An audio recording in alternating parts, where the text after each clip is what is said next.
Hey, everybody. Welcome back to the Blue Ribbon Lounge podcast. Welcome back to the BRLP. It's all the B's, all the R's, the L's on a podcast. That's the P. Yep. And we got fabulous episode today. Our old friend, Hollywood Davis, here. Hello. And he's tracking in some new talent to the Blue Ribbon Lounge. We got scouting Wurm. the streets. We got Wurm with us. Hello. And Wurm, I've known you for a little while, and it almost feels like known of, because our paths don't often cross. Yeah. But I always really love seeing you in the places that Hollywood Dave are, the other standards, things like that. Yes. Always. I know it's always, it seems like it's... Fly by night. Yeah. Right around. Yeah. And this is the first time meeting Davey on the podcast. We're so thankful for you guys to both stop by. Thank you so much. You're welcome. Great to be here as usual. Yeah. So what I do know about you, Wurm, is that you know a lot about gear, right? I do. It's an obsession at this point. How long have you been working with gear? Did you start out in bands? Or? Well, I started actually in second grade. Oh. Yeah. I was actually even before. Vacuum cleaners was my first obsession. Really? Yeah. So obviously, I'm on the spectrum, and I started fixing vacuum cleaners. I was kindergarten, so 6 years old. I remember my 6th birthday, I got to go to Schoen's Janitorial in the Kirby store. Super pumped up. And then I transitioned to stereo, working on stereo stuff. Okay, and did you say that was for your birthday? That was my birthday. And who took you? Like the birthday party? Like, did you invite all the friends? And like, we're going to Showbiz Pizza. And then He's not sharing vacuums with anybody. That was me. I had the birthday party, but then my dad took me because I was just like relentless about wanting to go to these places. So he was just like, okay. So, and that's not, you're not going to bring other 6-year-olds there. But then it morphed into, I started fixing radios in second grade. Okay. Just, it was the 80s, the Wild West of parenting, and cut loose downstairs with the soldering iron. And just give somebody a 1,000-degree piece of iron. Yeah. What are you doing down there? Working on a radio. Okay. Yeah. Did you ever break your parents' radios to fix them? I did not. Okay. Did you ever take them apart and not put them back together? I took them apart, but did put them back together. Okay. Yes. But yes, there was some casualties of war randomly, but they weren't other people's stuff, because I'd hit garage sales and I started collecting vacuum tubes in 5th grade, and then that kind of led into the guitar stuff and playing and tube amps and that whole world. Did you make anything from scratch, like Frankenstein some shit together? I did later in life. I did like a voice, I don't know, like an octave divider for a voice thing. I did really early. That was I built it into a Darth Vader mask. That's cool. Yeah, and then had little fans in there and the whole nine. So it's like a modulator or something. Yeah. Like in the Scream movies. Yes. Yeah. Right. So yeah, I'll travel down those rabbit holes pretty hard. And then radios, and then did you get into music or? Yeah, so growing up, my parents were younger when they had me, 17, 18. So oh wow, yeah. So I grew up. MTV was on, because they were watching. Yeah, because they were. That was the thing. They splurged for cable. We lived in an apartment, but they had cable and MTV, and so growing up watching videos and listening. My mom is the one that got me into Black Sabbath and Rush and Boston and all this. So I was always around that stuff. So it was very much all tied together. So I just, being around it all the time, I think just kind of led the path. Yeah. I mean, very. Do you find that from vacuums to radios to like music gear, does it get more intricate?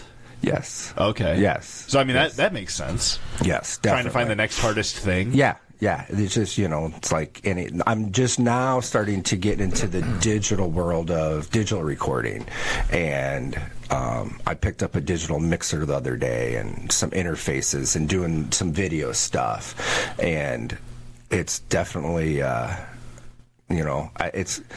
it's like it's kind of like reborn again, because I'm just like, I'm clueless. Like, it's literally like, get the manual out and just start from the beginning, because I really don't have any idea when it comes to that stuff. Yeah. So are you good at reading a manual and figuring stuff out like that? I'm pretty good at that, actually. Okay. Schematics and stuff. Yep. I can sit and read pretty simple schematics, nothing super crazy. I'm so bad at, like, I'll take something apart and realize that I broke it way before I'll even look at a manual. But, that's part of the process too sometimes. Yeah. And then it's like, well, how can I fix what I just did too? It's like, uh-oh.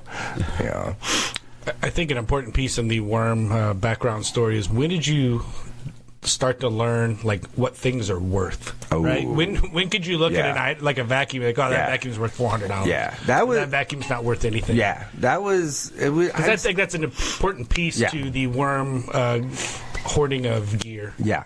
I agree.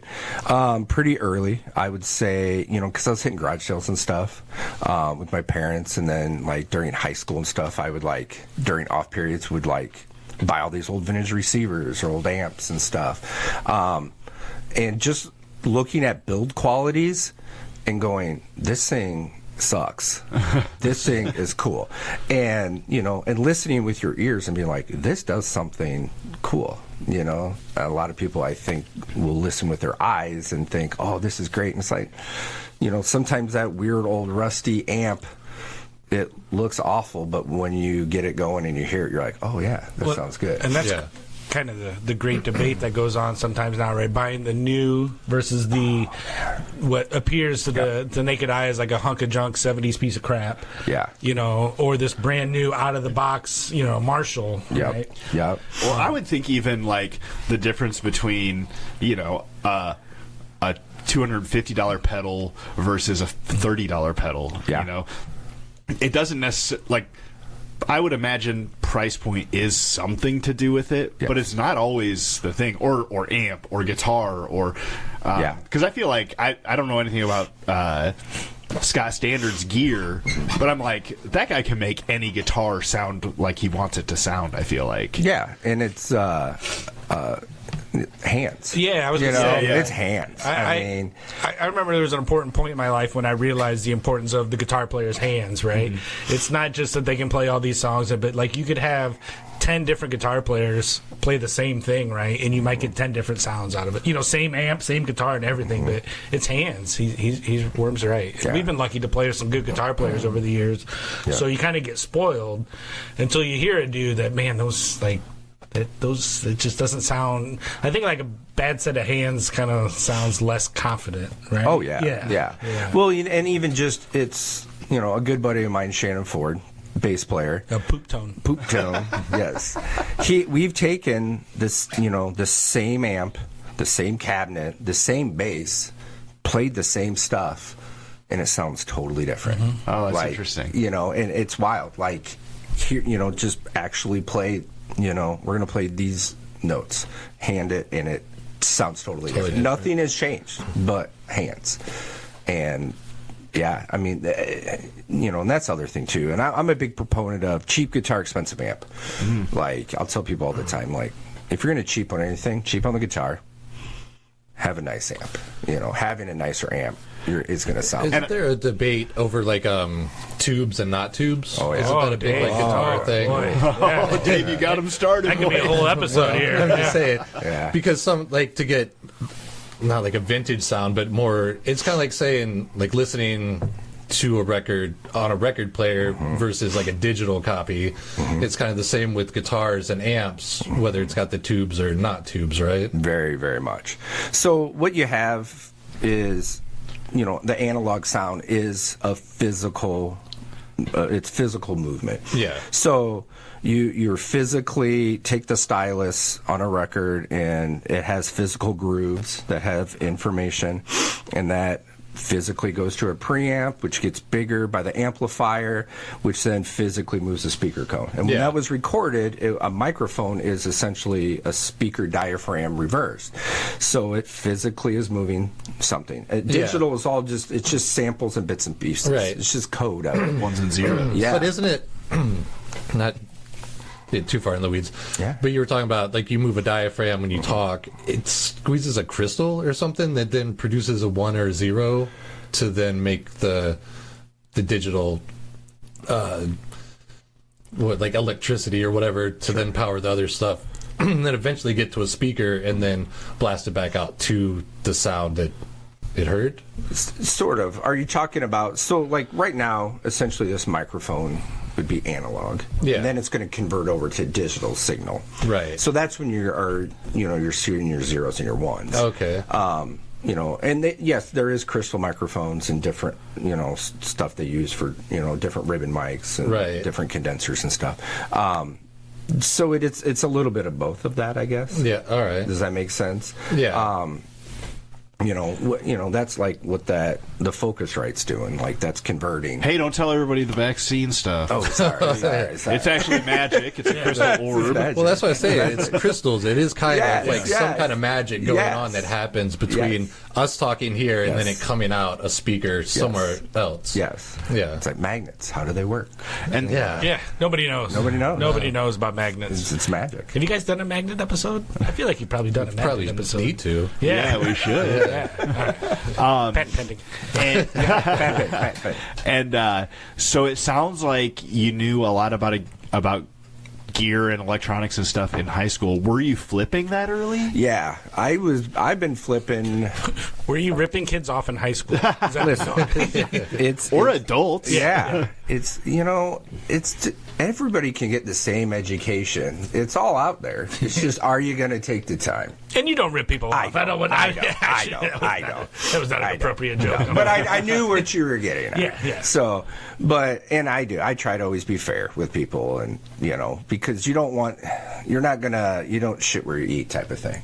Right? And especially dealing with music and stuff, like it's very personal to people. So it's not like you want it to be a fair shake all the way around. Well, and dealing with musicians, right? It's a small community. Yeah. Yeah. I mean, Yeah. you see I mean, if you were to fix an amp for, Elton John, you might charge a little more. That's true. Yeah. But the Elton John markup. Yeah. But I look at it the other way. Maybe you charge them the least amount ever, and then you have Elton John customer for life. Hey. And then Elton John's like, hey, Eric Clapton or whoever, I think I know of this it, guy named Clapton. Yeah. He likes his guitars. Yeah, and those amps.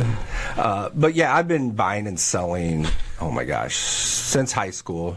So I really got heavy. I started flipping a lot on eBay and like 2001, 2002. That's pretty early eBay, right? Yeah. So I've been doing it for internet stuff for a long time. What was the biggest hurdle there? Like, because I mean, if you're shipping something electronic and you got to figure out how to package it or whatever, what was some of your initial problems converting to sending it all over probably the country? I don't know, maybe the world. Yeah, and I'll do worldwide. I didn't for years, but I do now. It's just you have to pack everything that if you are confident you could drop it from 6 feet, that's what you want. Okay. I lost a vintage Magnetone 212 cabinet from the 60s that was super mint. This was years ago. And I packed it pretty half-ass. But even if I would have, you could see the fork marks from where they drove through the cabinet. And yeah, I got paid out, for the insurance on it. But what was heartbreaking was that's a piece of history that's just gone. It's just gone. Just gone. And it was super clean and super mint. And I was more upset with that. And I was like, what can I do to prevent that type of stuff? So I overpack. I'll double box, overpack, tape and more tape. Like when I'm packing and for my wife's helping me, I'll be like, if you think that's enough tape, then just add even more. Just add more. When's the last time you shipped an amp? Like, have you given up on? Oh, really? So you're still, I'll still do them. I use a lot of heavy foam and stuff now. Yeah. I've actually got a pretty, like the turkey carving knives, the electric carving knives. Those are awesome for like cutting foam. And that's how you open. Yeah, right. I just cut the amp. I know I just cut the amp. Yeah, up right. You way, cut it into right? smaller pieces. Yeah, and then send that. Yeah. Some assembly required. A gallon of glue. Yeah. 'Cause I think as a buyer, right, you got to be pretty confident in your ship. Like if you're, especially like you were saying, some '60s amp before. Yeah. Like, you got to be pretty confident that's coming, right? Like packed well and like. Yeah. I don't know. I feel like a lot of and you know maybe vintage gear buyers are different, but I feel like purchasers They're all weirdos. No, 100%. They are. Yeah. But usually in a good way weird. You know? Yeah. In particular, right? Yeah. But I feel like purchasers of things off the internet, they're like, well, if it doesn't come or if it arrives broken, I'll just get my money back. You know, that's how I feel like most people are with buying things off the internet. I would say yeah. But I will say, like, I agree, doing the vintage stuff, people are like pretty, you know, they'll, especially when I ship speakers, like raw speakers, they're like, hey, I really need this to go into this particular thing. Like, and these are hard to find. So I'm like, yeah, it'll be packed. Well, okay. Yeah. So, you know, we are in a disposable society where a lot of people are used to just like, oh, whatever, I'll just get the return label and probably get my money back. Who cares? But I will say, doing the thing I do, you get a lot more particular people. And so my wife works with vintage clothes. Do you have people like what's the oldest thing you've repaired? The oldest thing I've repaired, or maybe an average thing, like I would say 70s. Even most of the stuff I'm doing is stuff from the 60s. I would say. And do you have people that like? Because like my wife will try to sell like legitimately 100-year-old dress. Yeah. And these women I see, and I'm like pulling out my hair and biting my hand, and I'm just like, they're just like nickel and diming. It's like, oh well, there's a little stain here, and there's a rip here, and it's that like stain is from 1936. Yeah. Like, bitch, this thing should be decomposing in a landfill right now. The fact that it exists, right? Or with these guys being weird, or gals, with these buyers of vintage being a little bit more niche, do you find that they're like, oh well, you know, it is that old, so I appreciate that it's even around? Yeah, it depends on what the item. Like the hi-fi guys are really worried about condition. They're really particular about condition. So being mainly coming from the guitar world, like, yeah, if that's a Marshall from the 70s, it lived in bars, it's going to smell awful. Yeah. It's going to have dings and scuffs, whatever. Most people know that. It's part of the vibe, right? Yeah. It's got Geist. It has ghosts. You know, it's cool. But yeah, the hi-fi guys, they want stuff that's really clean and good. And the value definitely varies. And that's more stereo equipment when you say hi-fi? Yeah, I'm sorry. Yeah, no, that's fine. Yeah, more like the vintage stereo stuff. Yeah, okay. Which, you know, and I resell all sorts of stuff. I've sold stuff like old, like Doritos chip wrappers to prop houses in New York. And oh, that's cool. Yeah, just like, I'll sell crazy things, you know, because I'll hit estate sales and, oh, that seems like something. And so, and the clothing thing, that's a tough one. Like, people are really particular. Yeah. Really particular. And it's all about, like, where you live. Yeah. Like, because a lot of clothes early on were not shipped all over the country. Yeah. And very regional. Regional, yeah. And then also, like, the Midwest, people were more known for, you know, having clothes, taking care of it so it lasted longer because they couldn't afford to go out and buy new stuff all the time. So you'll find a lot of small towns, it'll be like a plethora. Yeah. And that's why, like, my wife, she sells to people that will buy it for good money to us. Yeah. And resell it in California for 3 times. Yeah. And stock their shops. So, yeah. Oh, yeah. Yep. And that's like, I think even, I'm good friends with Bob, the owner of Ragged Records, too. Okay. And he has a lot of people that will come in from Chicago, Minneapolis, wherever, and buy big stuff from him to take to their shops in bigger cities, because he runs across a lot of really good condition stuff. People seem to have that kind of pride of ownership more in the Midwest, maybe. Yeah. And maybe I think people don't move as much. I was thinking that You when you know? got people living in apartments all over the city, Yes. you're bound to take something out of your truck and drop it on the ground. Yep. Yeah, where you're just going to kind of plant like a lot of, Yeah, if you've been in a house for 40 years Yeah. and you got a crawl space and you got an attic, and Yeah. it just Yeah. goes in a box and it's up there. Yeah, I mean, Yeah. even in an attic, it's covered. Yeah. It's, away from a lot of the Yeah, elements. for sure. Yeah, so it's wild to see. I love when I can go in and look at different collections, and usually a lot of times when someone's selling, I'll say, "Hey, what do you have?" And then I'll just come to you, and that's when you find really cool things. Like, oh, what about this? What about that? What about this? What about all of this? Yeah. And that's when you end up with multiple storage units. So, Well, and I guess, speaking of now, Yeah. you're doing this no coast Yeah. guitars and hi-fi, always buying and trading, vintage and cool. Yeah. What kind of cool stuff are you talking about? Like man, I'll do it all. I mean, if it, Doritos bags. vintage Doritos bags that have been chewed on by a rat. I mean, whatever. I will dumpster dive the estate sale dumpster. Like, that's where cool stuff is. My wife is into like old packaging. Yes. Because somebody, Yes. we have kind of a lot of vintage hammocks right now. Oh, yeah. And she finds these boxes, and somebody would normally pull it out, toss the box away. Yep. That thing was meant to be. Then there's a word for it. I can't think of it off the top of my head, but Garbage.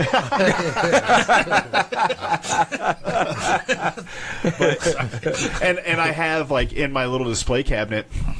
They're like paper placemats for PBR that have like a little jingle written on them and some music notes. Yeah. And that thing should have been set out, Yeah. had beer cans put on Yep. it, completely spilled, thrown completely away. Yeah. But it's interesting to find those things. Yeah. Yeah. And I'm always looking for stuff like that. Like vintage, cool stuff that's, that exactly should have been tossed.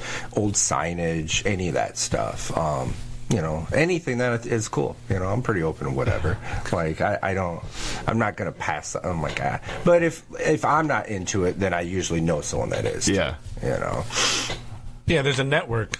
Oh, yeah. There's a network of people that know what stuff's worth. Yeah, Right. It's wild, and and now anymore, everyone has a computer in their pocket. Yeah. Yeah, that's true. But what I love about that is, before it was kind of like you had to go on vibe, and you would kind of get burned sometimes, like I think it's cool, but no one else does. Yeah. Now you can find buyers, you can find sellers, and you just can be upfront with people. The people that, I think this is worth this, you're kind of like, it's really not. Yeah. Or it's like, that random weird thing, like I ran into this prop house in New York selling old Doritos bags and all sorts of crazy. It was from a hoarder house that saved all their labels and wrappers. And they had stacks. They're all organized. And I pulled them out of an estate sale roll-off. Like, I waited till that Sunday, and then they loaded out, and I hopped in at night, of course. Found a bunch of cool, vintage Halloween stuff. And, I ended up selling all those wrappers. It was a little over $3,000. Wow. Yeah. And what they do is that prop house will scan those in. So if someone says, hey, like Stranger Things, I looked them up, and, we're going to, we need a 1980s grocery store this era. Well, now they can just reference all their stuff. Okay, this is what was there. Yeah. So they were all about it. They just wanted the wrappers to scan them. Yeah. That was their whole thing. Yeah. Yeah, because probably for a prop house or something like that, they'll just do recreations, and they Yep. can just print them off on a printer, and Yep. but then still have the original to reference. Yeah, that's exactly. Cool. And I've sold weird, like VCRs to like Young Sheldon, like it's shipped to their prop department, and you'll see prop department Young Sheldon, Burbank, California on the eBay shipping label. It's just weird stuff. That's like super that. cool. Yeah, it's like, yeah. One of the Transformers movies, I sold him a weird old vintage boombox, and looking at them, I never saw it, so I don't know what became of it. But I was like, we have to watch that. We have to watch that. No, I don't think you need to watch the Transformers. No. And it was not a great one. It was not great. It was not great. My wife is really into making replicas right now of jewelry. Yeah. And so she made a replica necklace of Buffalo Bills from Buffalo Bills. Like it's like a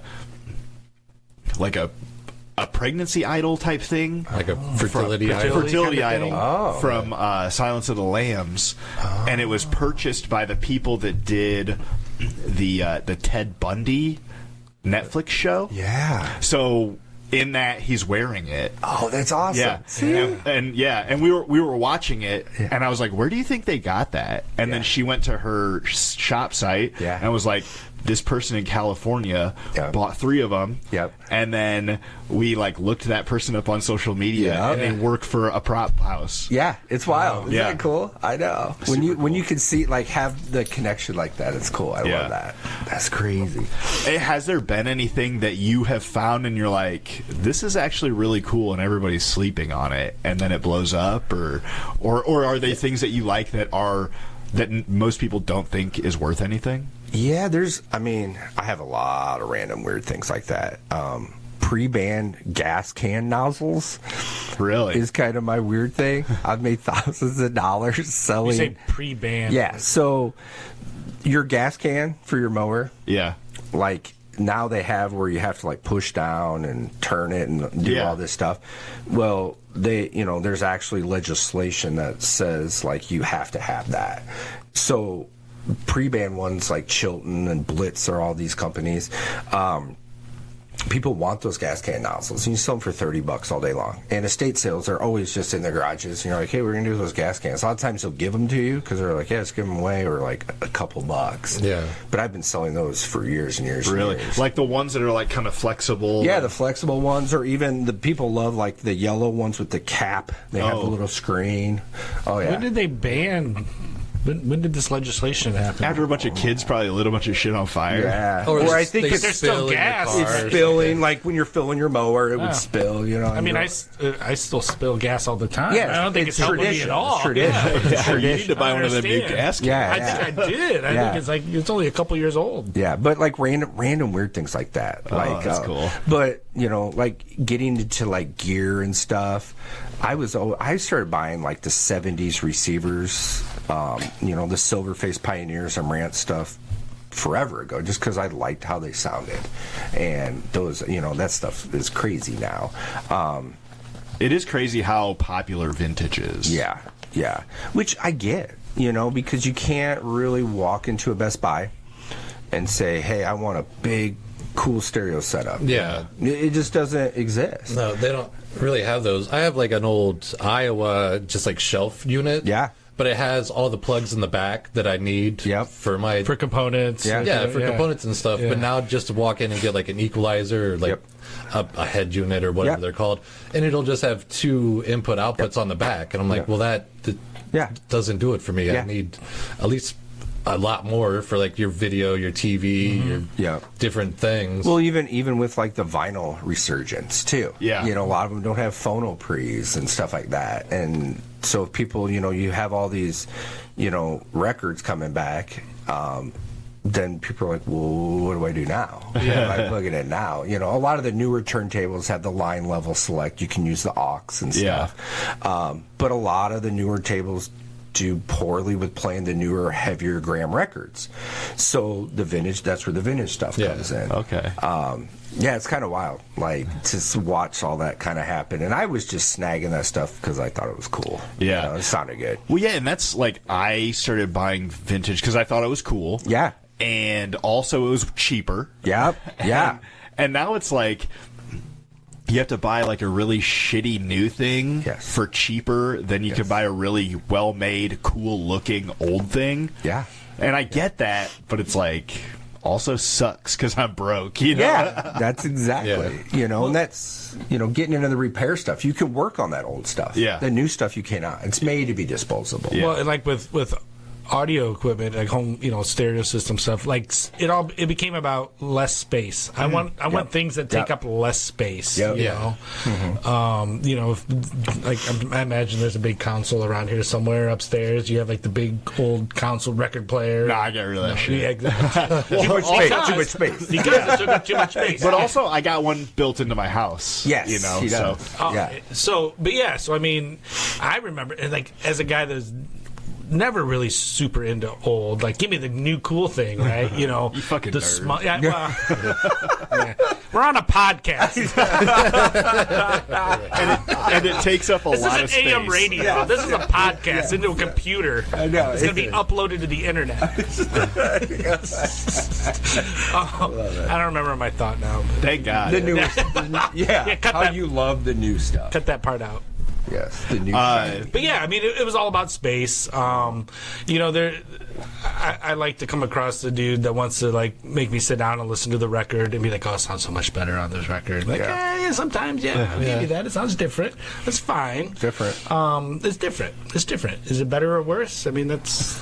And I can't really tell the difference in a lot of that stuff personally, but where I find it is like you were talking about vintage amps. I think of a lot of times, and we may have talked about it on a previous episode with, hey, settle down there.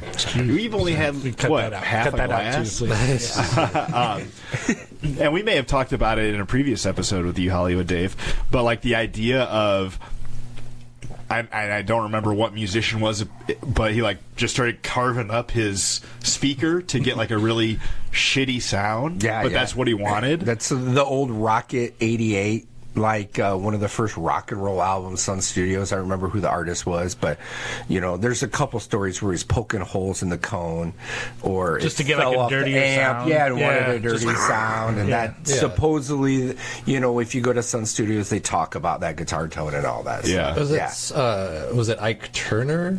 Because I know he was one of the first guys to actually like record electric guitar. Okay. Yeah, back in the day. Yeah, when it was all kind of would sound kind of dirty and kind of rougher. Yep. And then before pedals and stuff, you would have to play with feedback and then like maybe carve up your amp or something to get that certain sound. Yeah. Because that was always Leo Fender's thing, was he wanted to make these really clean amps. That was his whole goal. But guys realized, like, you could just turn that all the way up and just let her rip and it distort into sound. He was always fighting that, he wasn't a player. He was, an engineer and a builder. Right. So... But the guitar players were just like, no, like, stop doing the thing, like, let it do that. Yeah. Did you figure out the facts? Not the original person, because from what I'm remembering, it was like back in the 50s, like Sun Studios. This Google AI brought up Dave Davis of the Kinks. Oh, but also interesting. yeah. But we're going to take a quick break, Commercial break, and I'm going to pour some of this. We got some tea here from a sponsor. Dave will read while I do this. It's from Dead to Me Collective. Oh. It's Wynwood Farms. Are you not hearing me? Keep talking. Oh, okay. And it's called Curiouser and Curiouser, which is a peach, a butterfly pea flower, and tropical fruit. And it comes out this great blue color. Yeah. Then you add a little splash of lemon. That's wild. Mix that around. And it turns this great purple. And I know you guys brought some drinks, but feel free to have some of this if you'd like. If not, no big deal. I'm just going to pour a little bit out, and if you want any more, feel free to have some. It's really good. I suggest at least a sip. It's very flavorful. Do you do them like? Is it like hot or cold? Is the best way? I mean, this is hot. Yeah. I could see you doing it cold as well. Yeah. We ran into these guys at Planet FunkCon, and Matt got to talking to them, and they gave us some free samples to try out. Very fruity, right? Yeah. It's really good. And so we highly suggest them. Is this the segment where we sit and drink tea for a while? Yeah, and just talk about hella No, we boring don't talk. We English just shit. drink Oh, tea. Yeah. I'm a fan of the tea. It's kind of, I think I said this before, but almost like like a peach oatmeal kind of taste. Yeah. Like with the, because I think it's the dry. Yeah, I see what you're saying. Freeze dry kind of peach flavors. Oh yeah, I'd fire ice in that puppy. And like hot day. Oh yeah. Yeah. Wasn't Dave. That wasn't me. Or him. Yeah, wasn't any Dave's. Nope. Is this just loaded with caffeine too? Hopefully. It says caffeine free. Caffeine free, Natural. man. All Okay, right. so I'll be able to get to sleep tonight. Yeah. Yeah. There's no caffeine after 2 p.m. I know, Getting up right? there. No caffeine after 2. Me too. I'm 5 p.m. You go to 5. You'll drink caffeine up till 5. Oh yeah. He's a youngin', man. Ooh, that's I grew up on that shit, dude. I was drinking Mountain Dews. I would drink fucking Mountain Dews until 5 p.m. and then my mom would buy me Switch to caffeine-free coffee. Mountain Dew. Yeah, switch to coffee. I love it. And then caffeine-free Mountain Dew. Yeah, dude. That's the era I grew up in. I'm so impressed you have teeth. Like, that's amazing. Yeah, right. Really? You know? Yeah. Like, I know. That's so wild. Yeah, it was always like soda was just around all the time in our era. And like we would keep it in the garage. Yeah, oh, So in yeah. like the summertime it was boiling hot. Yeah. And in the wintertime it was ice cold. Yes. So not in a fridge, just in the garage, in the original. Oh, like, 30 packs. Oh yeah, yeah, Yeah. Just right there. You just go dude. grab one. Nostalgic. Yeah. Like, I mean, I keep my soda in the fridge when I buy it now. Yeah. But like, if I got a warm soda, that shit takes me back. Yeah, right. Yeah. Yeah. And that's what I thought we could talk about. You know, with your Warm soda. with your vintage gear and stuff like that, and Hollywood Dave being so old, that we could Cut that out. Yeah. Pretty old. because I've been thinking a lot about tapes lately, and I feel like they haven't, at least yet, made quite the resurgence as records. But I know there are like indie bands doing them now. Oh yeah. But they haven't quite, I feel like, made the leap that records did. It isn't all the way there, but I will say within the last 3 or 4 years, cassette players, I've sold a ton of cassette decks. But I was down at Ragged the other day, and a bunch of new cassettes was a bunch of chat pile. What shocked me was I had actually picked up one of their cassettes used in a cool little record store in Michigan over the summer for $10. And I was like, okay. What was this? It's a band called Chat Pile. Chat Pile. Yeah, okay. and they're out of Kansas, I believe. I saw them at Gabe's a couple years ago. Awesome band. And but I was shocked at the price. $30. Holy smokes! Yeah, and I was like, The full record. The full record. Yeah. But even their EPs were $29.99, and I get it. They do limited. It's a limited release. Yeah. Because I think people are like collecting vinyl and cassettes. What's cool about cassettes? It takes up a lot less room, and they're not as easy to scratch. What sucks is if you have an older machine, sometimes They get tangled up. they get tangled, and then you're doing the old pencil trick. that's or why the you keep a pen pencil cap. around. Yeah. You're Yeah. old. Yeah. No, I remember when cassettes were invented. Yeah. Well, yeah, and I came into enjoying music and having money where those two merge. Like right at the tail end of that. So most of what I had was CDs. Yep. But I remember buying a handful of tapes, most of which were at yard sales and stuff. Yeah. See, and I, with my parents being younger, like it was, Motley Crue cassette. Yeah. And, my dad is a big Uncle Ted fan. Okay. Little Ted Nugent, little Wango Tango. When I was around 10 or so, like when I started getting the home stereo, like the must back then was the dual cassette. Yeah. So you could, my buddy down the street would get the new Metallica tape, and I could copy that. Oh, and, yeah. You could dub it. And then Yeah, you dub yeah. the dub and dub, and it just sounded like complete trash after like 4 or 5 dubs. Yeah. But whatever. Yep. Like one person bought it, and the whole neighborhood had it. Yeah. Yeah. And that was also, the BMG era? Oh, yeah. No, yeah. Yeah. Was I was BMG. I was a Columbia House guy. Columbia That House. was a Yeah, Columbia BMG. House guy. Yeah. They were, I don't know, like subscription services? Yeah, Oh, where you okay. get you get 13 discs for a penny Oh, the yeah, first yeah. time, and then you had to buy 6 over the Yeah. course of a year or something. Yeah. Yeah. And then you never buy the 6. Or they would, they'd just auto mail ship you. if you forget to send it back. Yeah. Oh, my mom would get so She mad. gets, yeah, my mom would get so pissed CD about that game, too. but you just write return to sender and send it back, and it just go away. Yeah, It's gone. right. It's gone. It's gone. Yeah, and those were always the awful ones. Yes, You know? whatever. Yeah, so there was the CD of the month. So maybe it was a new album from Winger. Yeah. you know? Yes. And Yeah. like, so if you didn't send the card back, like every month they mailed you a card, and then you had to mail it back saying like, I don't want that crap. Yeah. I don't want that Winger CD. Right. Yeah. And then if they didn't get it in time, they sent you the Winger CD. And then your mom would be like, "Why do you have a Winger CD?" Yeah. Yeah. Because I remember I got a bunch And that's how it worked. of CDs. I think I got a lot of Red Hot Chili Peppers because I didn't really know, and I knew I liked some of their songs, so I got like a bunch of theirs. Yeah.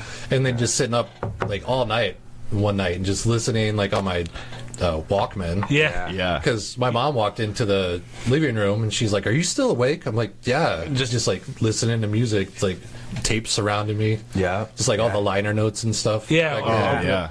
Yeah. Yeah. And that actually got me in trouble a couple times because like Appetite for Destruction That's naughty. has a naughty Yeah, picture there's in the a side. couple naughty pictures, I believe. Yeah. Yeah. And just my mom being like, "I'll take that." Yep. Yeah. Yeah. I remember having it was odd, you know, my parents being younger, but it was also like any parental advisory, they're really like, "Oh no, you can't have that," which of course this adds to the Oh, yeah. the mystery of Yeah, it, yeah. you know. So I remember buying like White Zombie. I don't know. Los Exorcisto? I did have that, but whatever the first album was with that has like Thunder Kid. Yeah, that's Los Exorcisto. Okay, okay. Yeah. So that had one, and I remember she took it away from me, but she hid it, air quotes, on top of the fridge. She didn't know. So I remember them leaving and like hurrying and dubbing a copy of it, and Yeah. then being like, Thunder Kid 65. yeah, whatever. Like, I'm getting right with Jesus, you know, whatever. I don't listen to that anymore. And then having that dub copy. So like, what do the audiophiles think about cassette tapes? Like, They hate them. do they hate They hate them? them. But what they do love is the quarter-inch reel reels, which I've been selling a ton of those. I sold a Black Sabbath and a Clockwork Orange soundtrack. You know, and they go for, you know, $200-300. It's crazy. And I will say, I have some vintage reel-to-reel tape machines and some newer ones that have relapped heads. It does sound really good, but holy shit, you think vinyl's a pain in the ass? Yeah. Spinning reel and getting it all right. Oh, God, it's awful. Yeah, my dad had a reel-to-reel. Yeah. And I think I saw him use it, I mean, a handful of times. I think he I had like ended up with it. You probably I think I did. bought I think it. he had like a small stack. Like, Yeah. I don't know, just never, Yeah. just didn't seem practical. They're not at all. And vinyl kind of isn't, but cassettes are. Cassettes are pretty cool. And they don't take a lot of room. But $30, come on now. Yeah, That's not. You were saying that. I was trying to remember buying one like at a store, and I think it was probably like the Ninja Turtles soundtrack or something. Oh, yeah? And I it got was that on probably, cassette. It was probably it was on cassette, but it was probably $30 back then or something. I don't. I remember like the I 10 remember to every 15. Yeah, 10 to 15. Maybe, like, and I remember CDs were actually, like no. $18.99. Yeah, because CDs Okay. were expensive, almost $18.99. $20. All right. You know. And cassettes were like $12.99. Yeah. And you had to kind of be like, well, I don't have a CD player in my car. yeah, But I have a tape cassette deck. for yeah. like. I remember it always being like a $5 less price Difference. Yeah. Yeah. I mean, I could be wrong, but that's like in my brain. That's kind of what I remember too. You know, Like, I remember sitting there with money and being like, shit, Yeah. which way do I Yeah. go with that? You know, now I have a question. What was everyone's first CD? Motley Crue's Dr. Feelgood. Really? Wow, rich kid. It was a rich. Well, I mean, that's pretty bold. Were Motley Right Crue out of- CDs more expensive? Is Well, that what I mean, yeah. obviously, I mean, mine was coming out of like the bargain bin back in the day. Oh, mine- Kick Tracy was mine. Kick Tracy. Yeah, just this terrible 80s cock rock band, you know, and it was one of like the bargain bins with the cut in it where it was like a promo copy. Yeah. Kick Tracy. Yeah, it's terrible. It's terrible. It's awful. What was yours? My first CD I got at like a flea market, and it was Sir Mix-a-Lot. Oh. Wow. Yeah, Okay. I bumped that for a long time. Yeah. Do you still have it?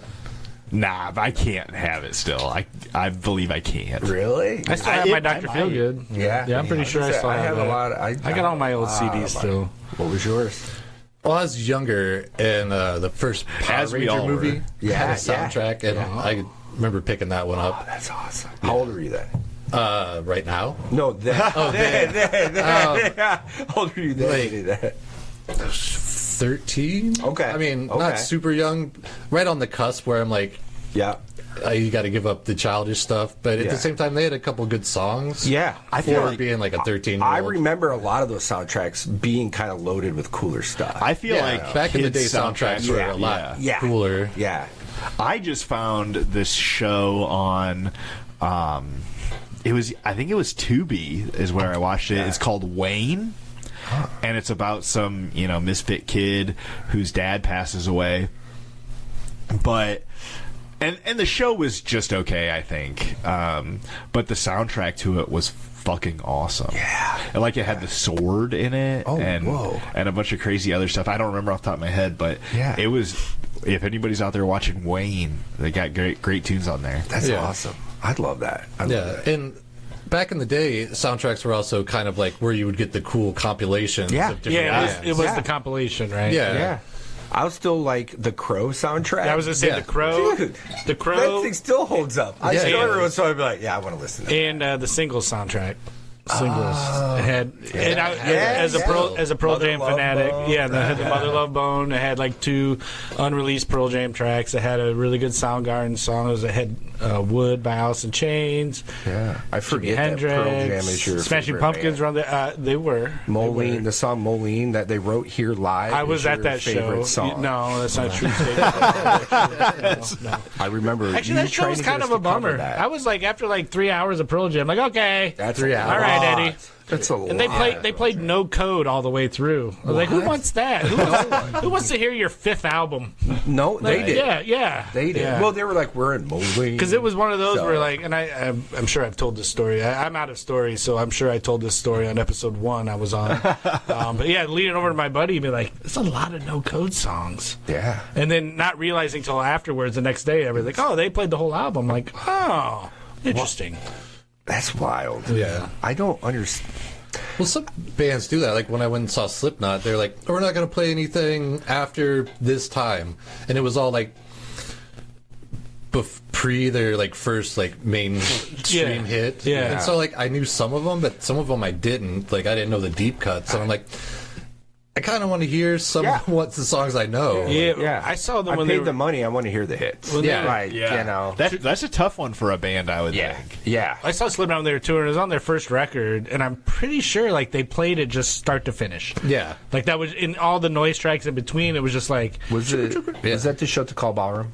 Cedar Rapids. It was Seven Dust and Cold Chamber, and I think Slipknot was the headliner. Actually, Because I saw them at the call. Disturbed. I didn't know who Disturbed was. Yeah. and it was like That'd be a tight, it was all surprise. right. Actually, surprise Disturbed was way better. Seeing them not knowing who they were. Yeah.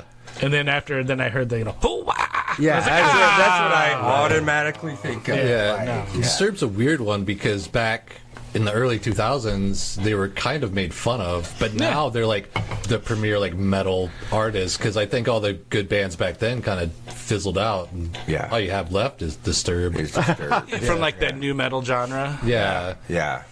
Slipknot's still at it too, I think, right? Slipknot's still at it. Oh, yeah. Yeah, they're still around. Yeah. Talking about soundtracks makes me think of like making mixtapes or burn CDs, mixed CDs, and like these are my favorite fucking songs. Yeah. And once you put it into your car or whatever, like you can't just skip to another playlist. I mean, you could kick it out and put another thing in, but like you're committed to like a CD, and so you try to put like I remember kind of like Dave does. He would make mix CDs, and we talked about it. Like you would put a lot of time into like this song comes after this song comes after this song. Oh yeah, you got to open. You open with the bang. You gotta have exactly. You have to have the flow. Yep. That's how it works. Oh yeah. Well, even because I did a playlist this year, but even when I put it in the YouTube playlist, I'll put them in order of how they flow together. Yeah. It kind of sucks because a commercial will pop in and kind of ruin it. But as soon as the next song picks up, and you're like, oh hey, that kind of goes, or like sometimes you need a palate cleanser or something. too heavy of songs or too deep, and then you have a light one. And Yeah. Yeah. See, that's the way to do it. Making the mix CD, there was an art to it for sure. You ever make a mixtape or anything for like a girl? I never have. Not to like, hey, I love you. But no, I would Just like a friend who was also cool. Yeah, You know, yeah. like, No, we would make check mix. these Yeah, things. there was all kinds of compilations being made. Well, you were always in the friend zone, so that's right. That's like why you had to make these mixtapes For the friends. Yeah, for the friends. For the friends. I don't think I've ever done that though. Actually, I think about it. But if I made one now, like for my wife, she'd be like, "Yeah, I showed you all this stuff." Yeah, she would take. Yeah, like I have a playlist that I have for my wife, but I just add stuff to it. It's not necessarily in any order. Yeah, because I'm like, oh, she would like this song. And you probably don't take stuff off or nothing. No, it's there for a reason. Yeah. Like no, Yeah. I don't care if she doesn't like it. do you take I'll put stuff, it on there Do twice. you take stuff off a playlist? Well, I have one playlist. I have two main playlists. Okay. One is everything that I've ever liked. Yeah. Instead of like thumbs upping it, because I don't like doing that. Yeah. I don't know why, but I'll add it to this tunes playlist, and it's got everything I've ever liked. So if I need to find something, I go there. Yeah. And then I have a current listens. So it's like the things that I'm super obsessed with that I essentially will listen to on repeat, and things get on and off of there all the time. Yeah. Oh, really? Oh, yeah. Okay. Are you a Spotify user? Now I use YouTube.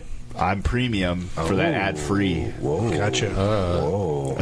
But that's how you can do them without ads. Yeah, I guess you gotta do Dave the was like, premium. There Dave you was go. like, an ad pops in, and I was like, He's like, what's an ad? I don't know what an ad Well, is. then, What is that? like, if you listen to my playlist on your premium, does it ad free? oh yeah. Oh, okay, that's cool. Oh. You should start Yeah. just putting ads in there. Yeah, I've thought about doing All that. ads. Yeah. The whole playlist All is ads. all Dave's ads. favorite commercial. Yeah, all ads.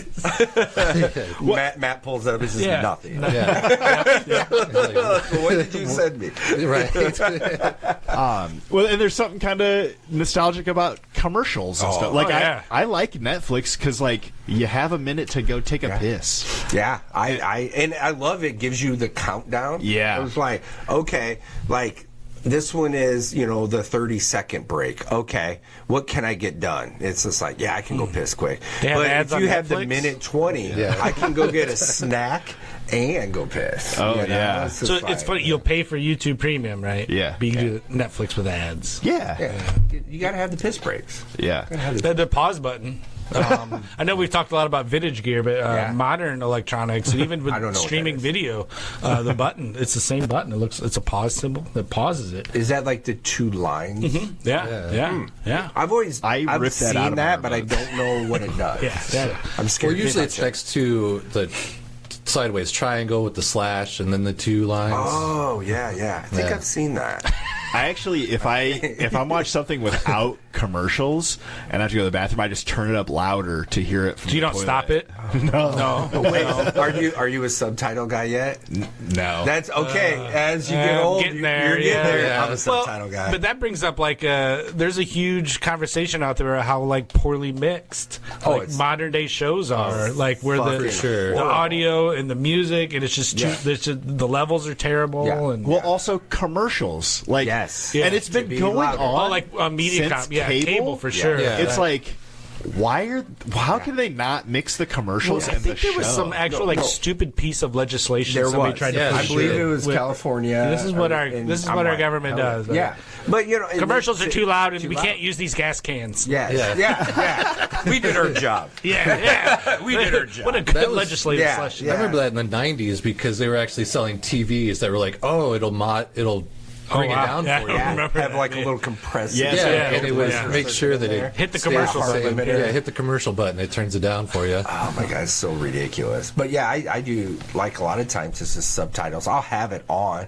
but like being like full blown ADHD, it helps me focus. Having like words happening. Yeah, my old You lady's know? like that. If I want her to watch a movie, it has to have the subtitles, Yeah, so she'll yeah. be locked into Yeah, it. yeah. Because if not, I'm just like, oh yeah, whatever. And then I'm just, and then I'm like, what happened? And then I'm like, yeah, I really don't care anyways. Well, maybe that's why I can't sit down and like. I'm very feast or famine. Like if I'm going to sit down and watch something, Yeah. I'm watching bullshit all day. Right. And then if if I am trying to, I'll just like scroll and look and just be like, fucking throw the remote across the room and be like, I gotta go put my hands on something. Yeah. You gotta keep. Yeah, that's exactly, and that's what's great like about subtitles. It makes me have to like focus. I'll have to try it. Yeah, I'm telling you. See, and this is part of like leaving your cell phone, your flashlight on your cell phone, part of the old, like, I think, like, you just, like, subtitles, just lean into it. Lean into it. Yeah, just do it. Well, I found with older age, like, another sound can also disrupt the TV. Like, if the heater kicks on, then I'm like, well, I need the subtitles so I can still hear what they're saying without cranking the TV up. Yep. Oh yeah. Any of those distractions. Background shit. Sometimes I find that if I'm listening to something too loud, like it's a quiet thing I'm watching and I got it jacked up to, like 40 or whatever, and then I move to something else and it's way too loud, I'll go almost to where I can't hear it, so that when I bring it back up, it sounds louder. I don't know. It's weird little tricks that I'm playing on my own brain. Now, when you do set volumes, are you an even number guy, or do you not pay attention? I don't normally pay attention, but I generally try to keep it even. Okay. Even number guy, or you don't pay attention? I kind of go by fives. Fives. I was going to say that. Like, I say even, but it's got to be like a prominent number, 25, 35. To me, like, to me, those are even numbers. Yeah, me too. Yeah. Me too. That'd be an even number. Yeah, because if it's like at 20 and I'm like, I need to turn it up, I'll turn it up to 25. 25. Yeah. 69. Yeah, 69 420. Yeah, 69 420. All the time. No, I just turn it up till it's loud enough I can hear it. I don't. Old. Yeah, exactly. Right. It's basically as loud as it can go. Yeah, as loud as it can go. And my wife like goes to bed, and like puts on the earphones because it's so loud out here. So what are you loud. doing? You're like, I'm trying to watch. I can't hear. Yeah. Trying to watch Wheel. Yeah. Trying to watch Wheel. It's the clicker hitting the posts is like thunder. Like clack, clack. Yeah. Oh, you lost it forever. Like you turned the TV all the way up basically to 69 and then lost the remote. Yeah. So that's just what. No, in the new things, I have apps on my phone. So once I lose the remote, it's modern. They have Roku. Have you heard of this product? I know. Speaking gibberish. Roku. I know. I don't understand anything. Yeah, that's wild. You can watch your Netflix with ads on it. Oh, there you go. Yeah, you can. So you get your pee break. Yeah, you take your pee breaks. Because you have prostate problems because you're old.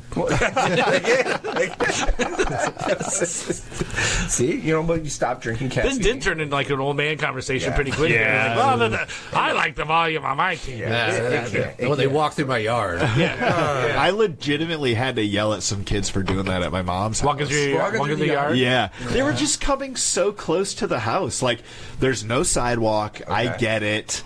But, like, they were coming within, like, 5 feet of the house. Okay. And it's like, you guys can't do that. No.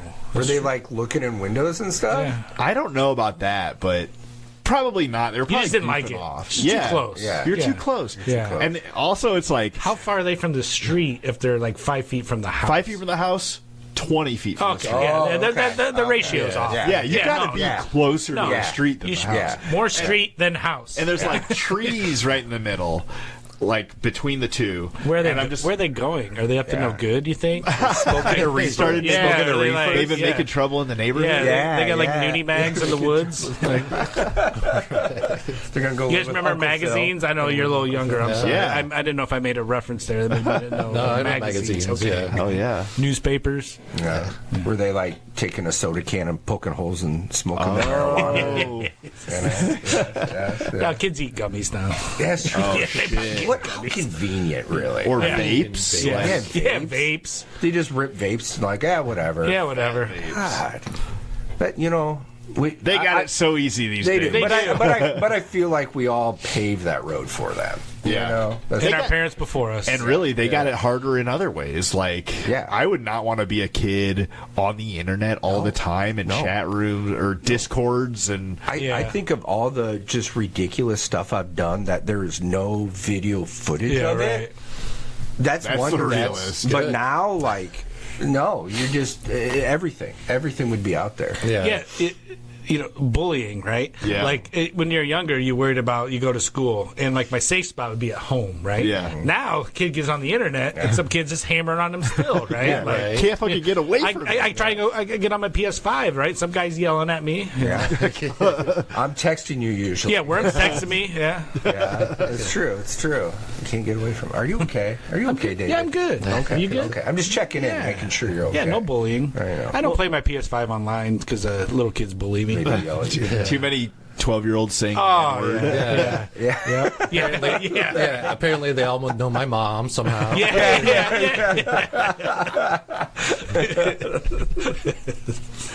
love it. I love it. Is there such a thing like you're talking about equipment and vintage stuff? Is there a time frame where it stopped being like, because you can get real crisp sound with digital and like the 4K and the surround sound, but then it seems like with the record players and stuff, people are kind of going back to that more the pops and the crackles that you hear. The warmness. Yeah, the warmness. Yes. Warmness. Is there like an era where there's a sweet spot there? I would say the 70s era of stuff is where they were really figuring out how to build things, and it was kind of like this weird, the war between the companies. What we can build that bigger and more power and have it be more robust, and so that was kind of going on. It really in the 80s started kind of going down, and the how much money can we make? That the Reagan era there, and and new technology, right? Yes. When the CD players start CD rolling, player, and then things they sounded different. people are It's like, well, new people love convenience, yuppie, and right? whatever, and it becomes show offy at some point. And right? there's actually like some Reddit forums called like Black Plastic Crap. Like they talk about like that stuff. It's getting away from it. Which honestly, a lot of that stuff is pretty decent compared to what you can even get newer nowadays. Yeah. But yeah, that 70s era is really kind of the sweet spot of stuff. All right. If you don't want to mess with vacuum tubes and stuff like that. All right. That 60s stuff is great. I'm a big fan of that stuff, but I understand that stuff really well. It's not for everyone. I get it. Like a lot of people don't want to have $1,000 in glass in their preamp, and then another $1,000 in glass in their amplifier. I get it. Like that's insane, kind of. But that 70s stuff is really, really well built. Like, what devices now do you think, like in 30 years, people that care about vintage are going to be like? I'm trying to think of like what they're making now that would be usable in 30 years, right? Nothing, right? I don't care about this iPhone in 30 years. It'll be trash, right? This TV will be trash. But there's a resurgence in like very nice TV. like the Zooms and the iPods. There's a resurgence in that.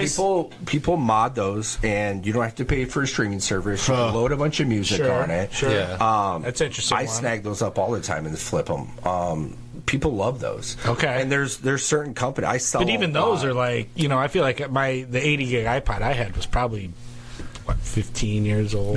Yeah.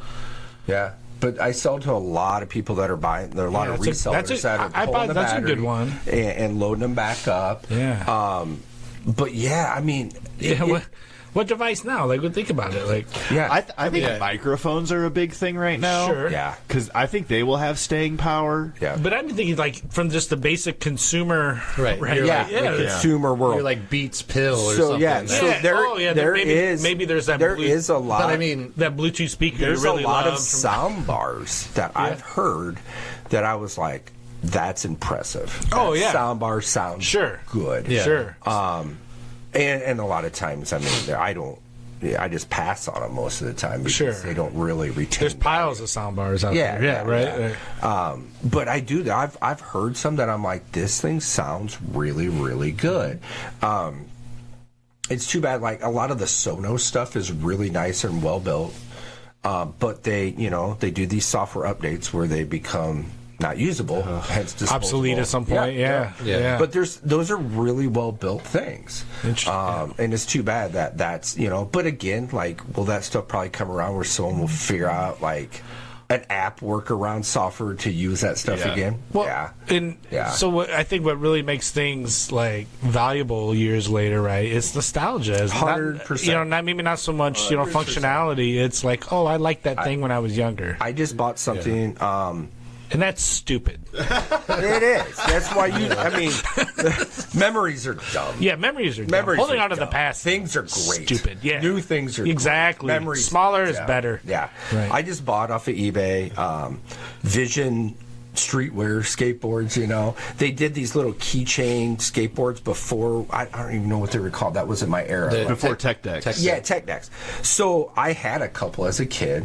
I, of course, go on eBay. I still have them. I go on eBay, and they're like $120 a piece now for certain ones. And there's one I always wanted as a kid, and it was like $20, and I was like, yeah, I got to buy that. So, just stupid. There's no point for me to have that besides nostalgia. Yeah.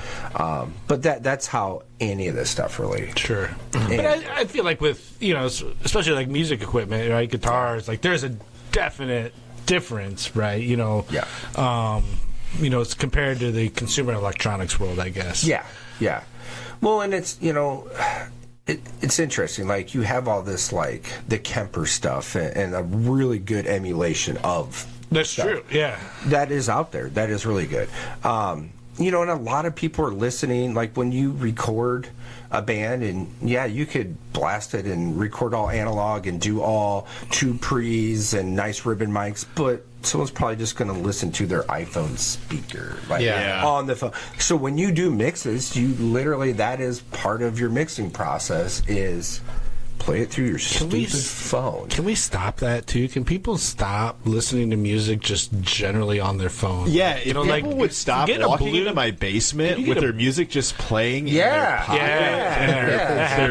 their phone flashlight on. Yeah, that wasn't even. But it won't stop because we're in such a TikTok dopamine fast society. Someone sends you something, you just open it, and hear it, and play it. And my wife was cleaning yesterday and was just sitting there listening.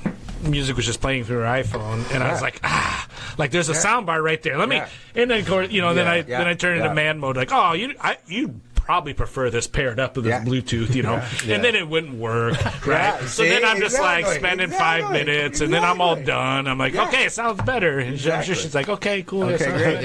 Now I'm done with my chores. Yeah, exactly. I'm already done. I'm already done.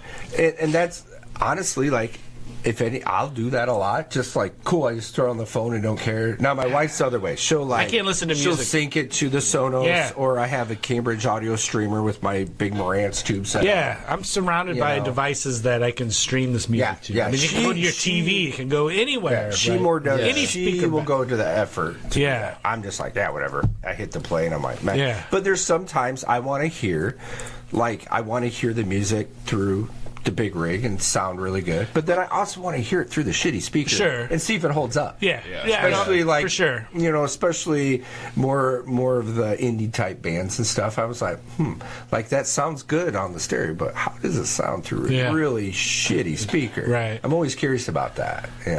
Plus, I'm lazy with shit. Yeah. So do you, when you listen to music, do you dissect it a lot like that? Or just sometimes you get a wild hair? Or yes and no. It depends. So I'm believe it or not, I'm a huge, ridiculous, terrible pop fan. Okay. Like Max Martin, Katy Perry and all that stuff. And just I was playing something in your garage and you guys were like, oh, it sounds like Katy Perry. Yeah. And now we're on here admitting. Yeah. actually liked it. I love Katy Perry. Well, it's because he puts it on, and I felt I was kind of getting Jen makes fun of me all the time for it. She's like, oh my. It was a PD track. It was a PD track. Oh, okay. PD's what's up. I know. Yeah, PD's awesome. Yeah, but no, you guys. Dave, what are you talking about? We've agreed with you this whole time. It might have been 1 in the morning too. It might have been yelling about just whatever stuff. But anyway, sorry. But so I'll listen. I digress. Yeah, I'll listen to just some ridiculous pop music. It's mindless. I love that aspect. I love the songwriting aspect of things. Do I dissect stuff? Yes. Do I always? No. Sometimes you just want whatever. Yeah. A lot of times I'll dissect the crazy pop music. I'm like, man, that's crazy how like they decided to do this to this to this to this. A lot of times, if it's a band that, you know, like Chat Pile or whatever, I'm not gonna like sit and dissect that. Like that's just to me like art, right? The other stuff is like kind of this commercial, you know, like consumer sold, like prepackaged, here it is. Yeah. And then I'll kind of dissect like, oh, this is why they're doing this hook, and this is this and this. The other stuff I just take like pretty face value as art, you know. But I want both worlds. I want both worlds. Well, there's so much music that has pop music sensibilities to it, right? Yeah. It's all, you know, there's so much stuff we listen to that's just verse, chorus, chorus out. You Exactly. know, Yeah. which is a pop song. Yeah. You know? Yeah. Gotta have the hook. Gotta have the hook. Gotta have the hook. Gotta connect with the humans. You know? You gotta connect with the humans. I'm an artist, and I like... People don't understand what I'm doing. So I don't need connection. You're a drummer. If you don't like it, You're a drummer. A drummer. I am a drummer. Yeah. Now, drums, is that an instrument that certain quality does matter?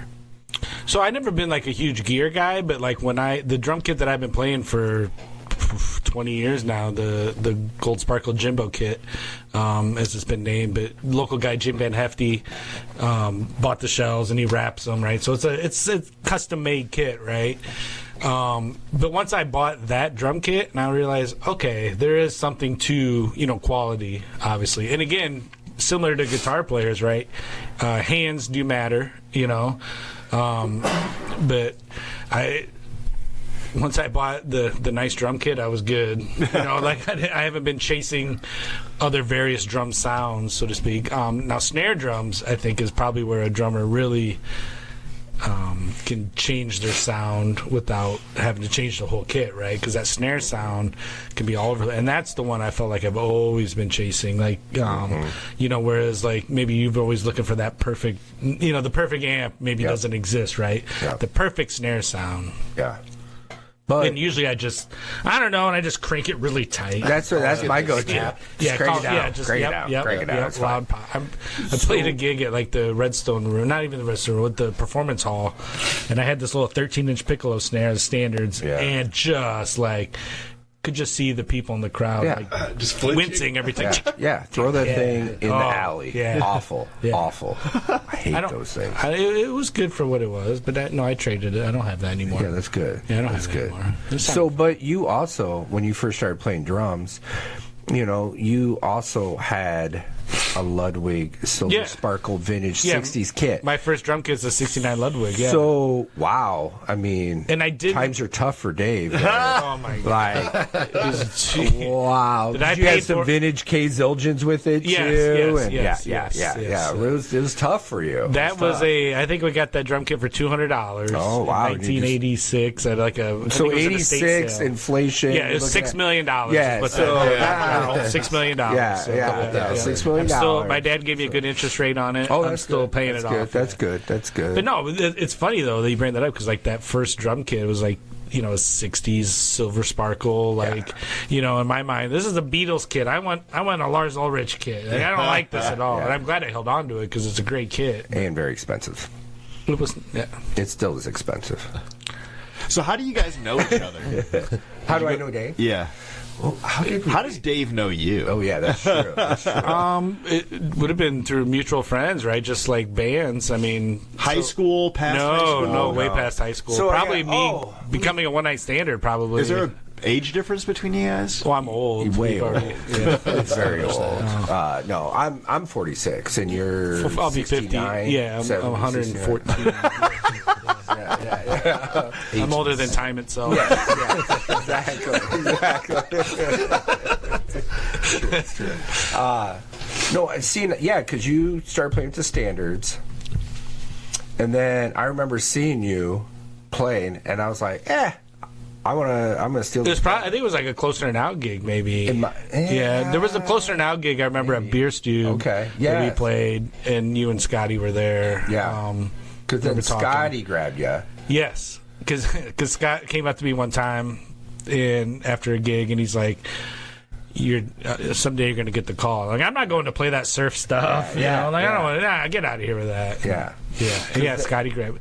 So, but Wurms like OG one night standards here. Oh, really? Yeah. Tell that bass? story. Original bass player. I would say I'm kind of the guy that started it. Controversy. But it's not though. Yeah. So, Scott and I went to high school together. Okay.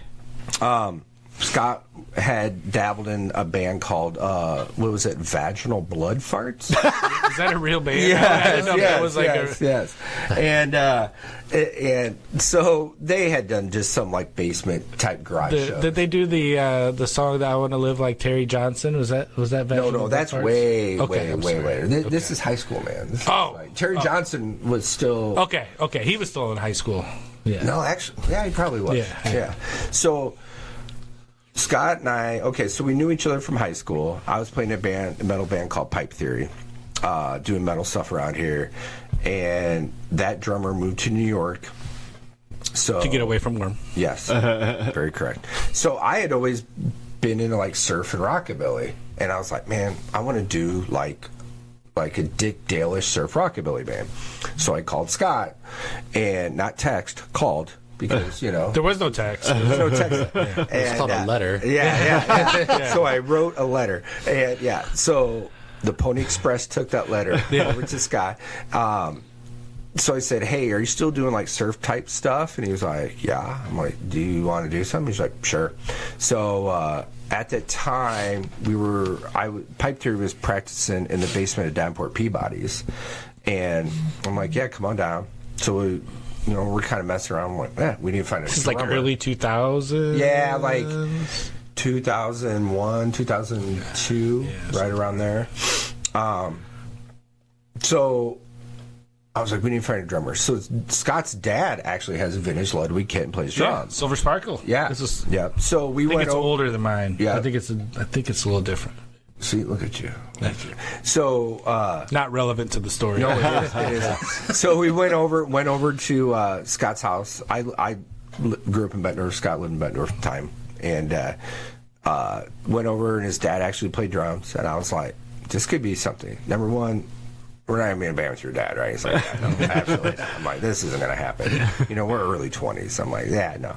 So Gary Yance was a drummer that used to play in a band called Starfucker. Then he played in The Human Aftertaste. Oh, okay. And so I called GY up, and I'm like, hey, you want to do this? He's like, yeah. So we would practice out at GY's. And I did that for, I don't know, 2-3 years. How many gigs do you think you played as a standard? I don't know. Ballpark 10?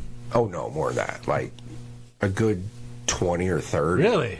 We did a lot of different stuff. Because I don't think I saw the band until it was Chicken Boy.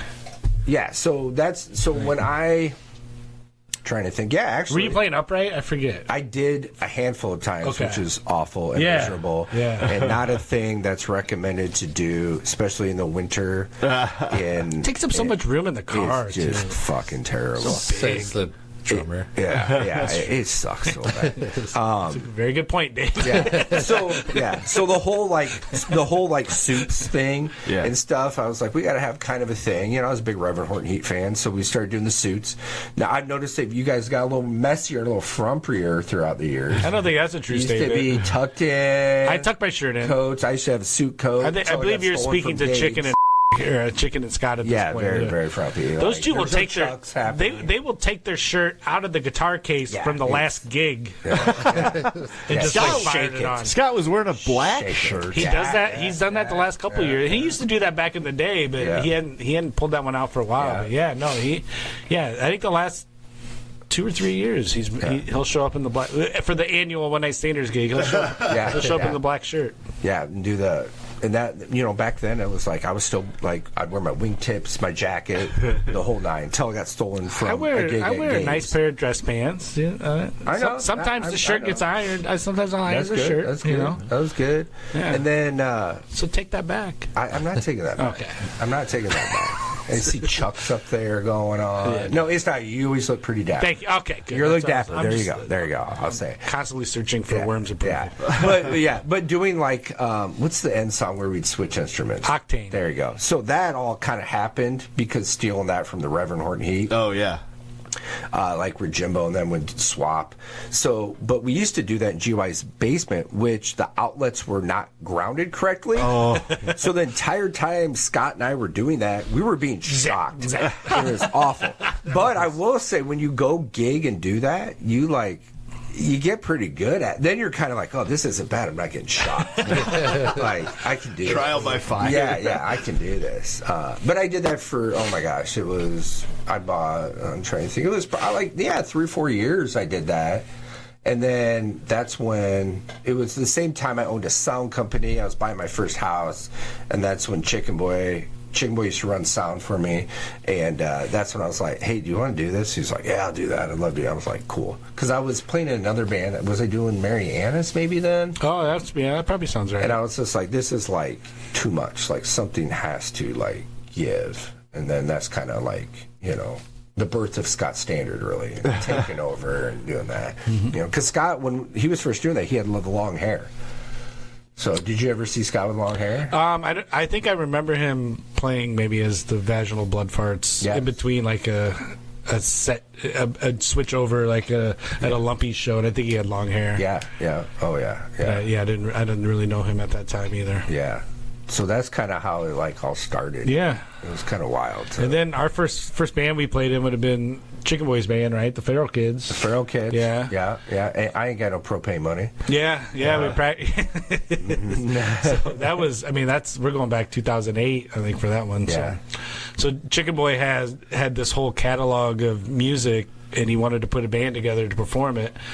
And so there was stuff that he wrote everything. Yeah. He's got a bunch of cool stuff. Really, but it just never really was played live, right? It's mostly just like Chicken Boy in the basement. So he did a record where he played drums. He played all the instruments on it, I think. There might be a guest here and there, but like he played the drums because, again, I'm sure I said this here before. Chicken Boy is a really good drummer. Really, he's a really good drummer. Just a really good musician. Yeah, he used to play drums in Sludge Plow, which was like a pretty big Iowa City band in the late '90s. Yeah. Late 90s. Yeah. I remember being a really young kid seeing them. They had. I think he played on the album Coleslaw. Yeah, I believe that is correct. Yeah, I'm like, I believe that is why correct. didn't I think of that? Yeah, it's a good album name. Damn. So we played in the Feral Kids, right? Yeah. And that was we haven't spoke since. Yeah. Until today. Hit me up. Yeah. But I'm trying to think with the Feral Kids. That was. Yeah, that had to have been. Was it 2008, 9, 10-ish is when I was in that band. Yeah. And then I was like, cool. I finally, Dave Hughes. I'm going to steal him. I'm going to steal this guy. Yeah. And start doing stuff. And and then we're playing in Dead Forms. Yeah, we were playing in a band with Travis. That was in a band Marianne I used to play with, and we really got nothing done with that, but it was fun. We played a handful of gigs. We opened up for Local H. I think that was probably the best. That's probably the best gig we had, right? Like, it was pretty. We were pretty good. You can find that on YouTube if you search for the. But recording wise, we were trying to always record. We just couldn't we record stuff, but not complete it. Well, it's home recording, right? So constantly chasing something, right? Chasing a sound and. Heard that. Yeah. Sometimes you just got to be like, yeah, that's it. Yeah, that's what I started doing. Is now that I'm sober, instead of cracking open a beer and turning on the microphones, and then all of a sudden I'm 10 beers in and I can't do anything. Right, you accidentally deleted everything you did.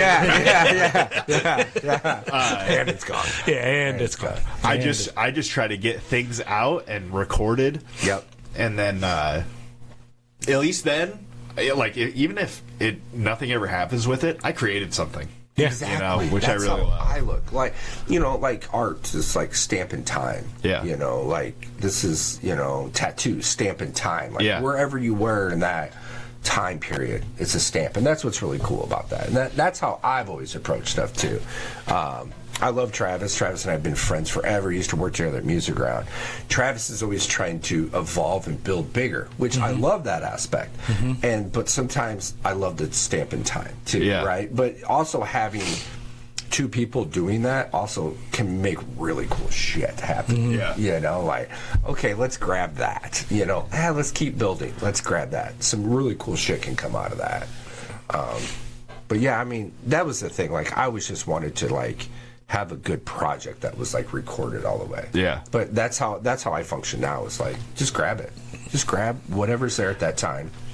That's what it is. And like, I guess I make a lot of my non-visual art around visuals. Yes. And so, like, some of the things I've recorded, like, I took an old phone apart and made that into a microphone. Yes. And it's like, how cool would it be to be on stage making an old vintage phone call, but it's through the speakers and stuff. Using the old carbon mic. And, And like little stupid... I like the idea of making, not necessarily instruments, but things that make sound for a show. Yes. Are you a fan of, like, Mike Patton at all? I don't know who that is off the top of my head. Yeah, he's too young for that. Faith No More. We probably... Mr. Bungle. Mr. Bungle, Mr. yes. Bungle, yeah. Tomahawk. We talked about that with... Faith No More would have been on my... I think it was on my top... When we did the top albums episode. Yeah. And I think Mr. Bungle was on... Probably on... Yeah. Chicken Boys. Yeah. We don't use their Muggle name. I should beep that out. That's what you did last time. His first name is... That has to be beeped out. It will be now. Yeah. I love That's the only thing we edit. Yeah. And do you edit it, or you just, like, do the beep? I'll do the beep. Well, I'll take it completely out so that you can't, like, figure it out, but I'll do the beep. Oh, I love that. What is his middle name besides Boy? Ken. Chick Ken.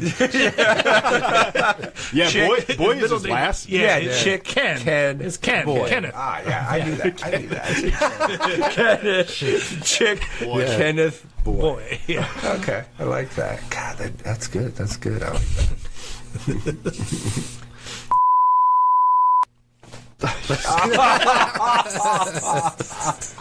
You guys got any final thoughts or anything? Anything you want to say out there to our 5 listeners? Do you have their names? I'm curious. Like, we could do shout outs. No. Dave listens. Yeah, I listen. I listen. Yeah, I listen.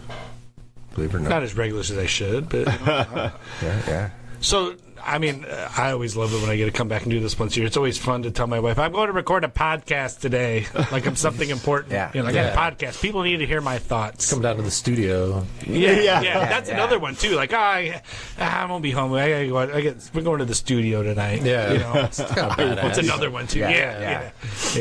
What now? My question is, how do you guys find new music, or do you look for new music? I find most of my new music on TikTok. My wife's the same way. If it can catch if there's something going on in everything that's going on, trying to capture your attention in a TikTok, and or reel or short or whatever, and the music catches me, I'm like, it's probably good. So I know she can, like, when she's watching her TikToks, hit a button and then adds the song like to her Apple playlist. So she has like a whole TikTok playlist, because sometimes we'll be in the car listening to something. I'm like, this is weird that it ended up on your playlist, because the 15-second video, the song really worked for, but when you take the song out on its own, like, this is weird. So no, that's I feel like that's how all the young people are finding their music. Well, and that's how I found Petey. But I found his TikToks, which are not his music, and then I found out he made music. Okay. How do you find? Yeah, he's almost got like 2 careers, right? Like, do you not look for new music? Usually, like podcasts. If I'm listening to a podcast and someone says, "Oh, the kneecaps" or something, I'll write that down, and then later on go look it up. I like this. And if there's anything there, I'll write down like a song, or I'll put it screenshot it. So I'll look back through. Lots of screenshots. Do you like how do you? What podcast is there? Certain podcasts you listen?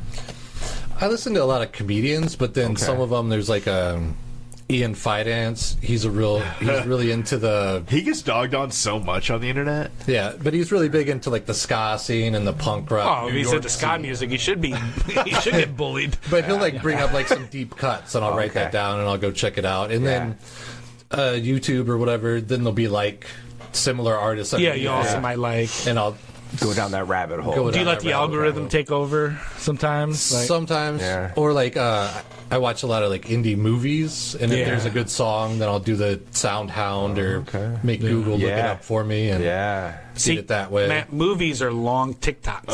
Yeah. Like, Yeah. well, like you swipe on Yeah. it. Yeah, well, you could. Well, if you're watching them on your phone, I guess you could Yeah, you swipe. could swipe. But, no, you just sit there and you watch them. I know, Yeah. like, I haven't really looked too much, but back in the day, if I liked an artist like No Effects or something, and I go to their website, they would also have a page of like Stuff they like. yeah, Or- recommended yeah. stuff, and then you can find bands through there. I don't know if they still do that on like band websites anymore. When's the last time anybody went to a band's website? I went to did. one today. Do you go? Yeah. Yeah. That's how I look up to see if someone's on tour. Tour. Yes. Yeah. Yeah. That's how I've Yeah. done too. Yeah, I guess I did. But it's been a little bit. Yeah, yeah. Yeah. I just got tickets to A Meal in the Sniffers Oh yeah. Oh, yeah. next year Yeah. for my wife for Christmas. That's funny. Jen and I were just talking about her voice. How she does stuff, and her voice is really good. Yeah. I like personally struggle with how the music and stuff is structured, but Jen's like, you just gotta really you gotta dig in a little further. And I was like, okay, I think you're right. She did the cover of I can't think. John Prine with the dude from Viagra Boys. Yeah, yeah. And I dug that, and then I started kind of going further in, and Well, and they have a song together. that was Yeah. Yeah. like that's the cover from the John Prine. Oh, one, right? cover. I was yeah, thinking I'm sorry. a cover like they like a took a set- photo yeah, together. yeah. So that's what kind of I was like, oh, what? And then And that music video is so good. yes, like- it's awesome. It has all the Getty images, stuff Yeah, in yeah. the background. I'm like, oh, And it yeah. looks like they're just up there karaoke. yeah. It Looks was really really good. cool. Where's that show at? I got the St. Louis tickets. Oh, okay. And I'm like, do I think my wife will listen to this before Christmas? Yeah. I don't know. Yeah. It might ruin it. I don't know. But that's kind I of know. funny. Yeah, I know. I love it. That'd be. She has to listen to an hour and a half of this episode. See, To get so to it's it, yeah, get to it. Yeah. Or just beep it. Yeah. And I got. Yeah. There you go. There you go. And it's done. Well, it's also a year from now, so who knows if Yeah. she'll remember Yeah, it's Yes. 6 months. Yeah. 6 months. Hopefully, I remember to go. Yeah, I know. We did. We're doing the failures plan, the spotlights. Yeah, we're going to see this show in May. It's Trail like, of the Dead. It's like 9 bands. Yeah. Indoors, right? Yes. Indoors. Indoors. I haven't wrapped my head around how it's not going to be 15 hours long. Yeah. Because 9 bands starts at 6. That's I why believe. we paid for the VIP, Old man VIP seats. which is upper balcony, private, still bar and bathroom. I was like, I still feel like doing it's it. not going to be done till 5 in the morning, which I know is not going to be the case. It's Like not they're gonna they're be going the to work, but but yes, it may be, and we. it's like tired. these new things. Like we're just 9 bands I know. indoors. I feel They're all like great here we bands. go. like this Emil and the Sniffer show, and a lot of these shows, one, they don't come around here. Mm-hmm. Where's the show you're going to? Chicago. Yeah. Which I typically try to avoid Chicago. Yeah. But it's like they got to start doing something different, man. Like Yeah. they're just doing. I feel like there's less great bands, Yes. and they're only going to big spots. Yeah. And it costs so much money. Yeah. Yes. They got to start doing something different. Why do you think there's less great bands? Maybe there's just less bands I'm willing to get tickets to see. That's Okay. what I think it is. And realistically, I probably wouldn't care to go see Emil and Stiffers, even though I do love them. But the wife wants to go see them. Yeah, so that's where it's helpful because, Raccoon Plateau, Jen and I last year, 2 years ago, Nick Shoulders was down there. The tickets were like $18. It was amazing. Okay. Brent Cobb was down there, and he just played Red Rocks the night before. Yeah. Tickets were If you 20 watch out, bucks. something like that'll roll through on a Tuesday. Yeah. And you can be like, it's a Tuesday. Okay, I but know. mean, every once in a while they'll pick up. You hit the weekend Fridays yeah, and whatever. But there's some cool shit like that out there. And am I willing to travel for a band? That's the thing. I agree. How far am I willing to drive? Yeah. Well, Well, and I asked you that question, less great bands out there, and I think this was a conversation that was had down here in the Blue Lounge like 10 years ago, or whatever, arguing about the Beatles, maybe. Oh yeah, and at 1 a.m., 2 a.m. Oh, it's probably like 4 a.m. actually. But my thought was like, this idea that there's less great bands is that we have access to so much more music now. Yeah. Right? So, be the saturation. Correct. So like the handful of artists don't like push through that, all that, and now you have 4 or 5 really great bands. Now there's just so much, and it's so easy and it's a great time. It is hard to decide when you want to go see them live, right? Well, and to be completely honest, I am more of just like a dive bar. Oh, yeah. See a band that afterwards they're watching the next band and I can bullshit with them. Yeah, absolutely. Absolutely. Exactly.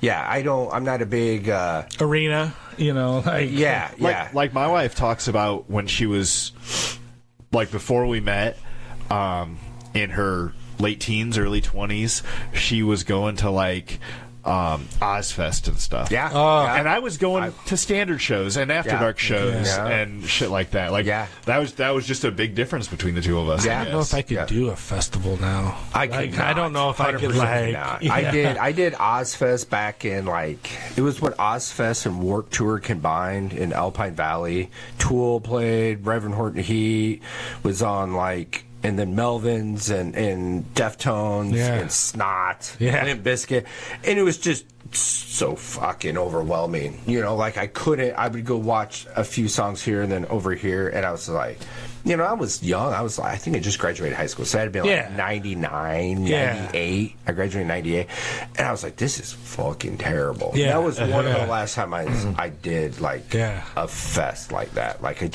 I just couldn't. I'm like, it's too much. It's too much. I don't like it. I think it depends on the lineup.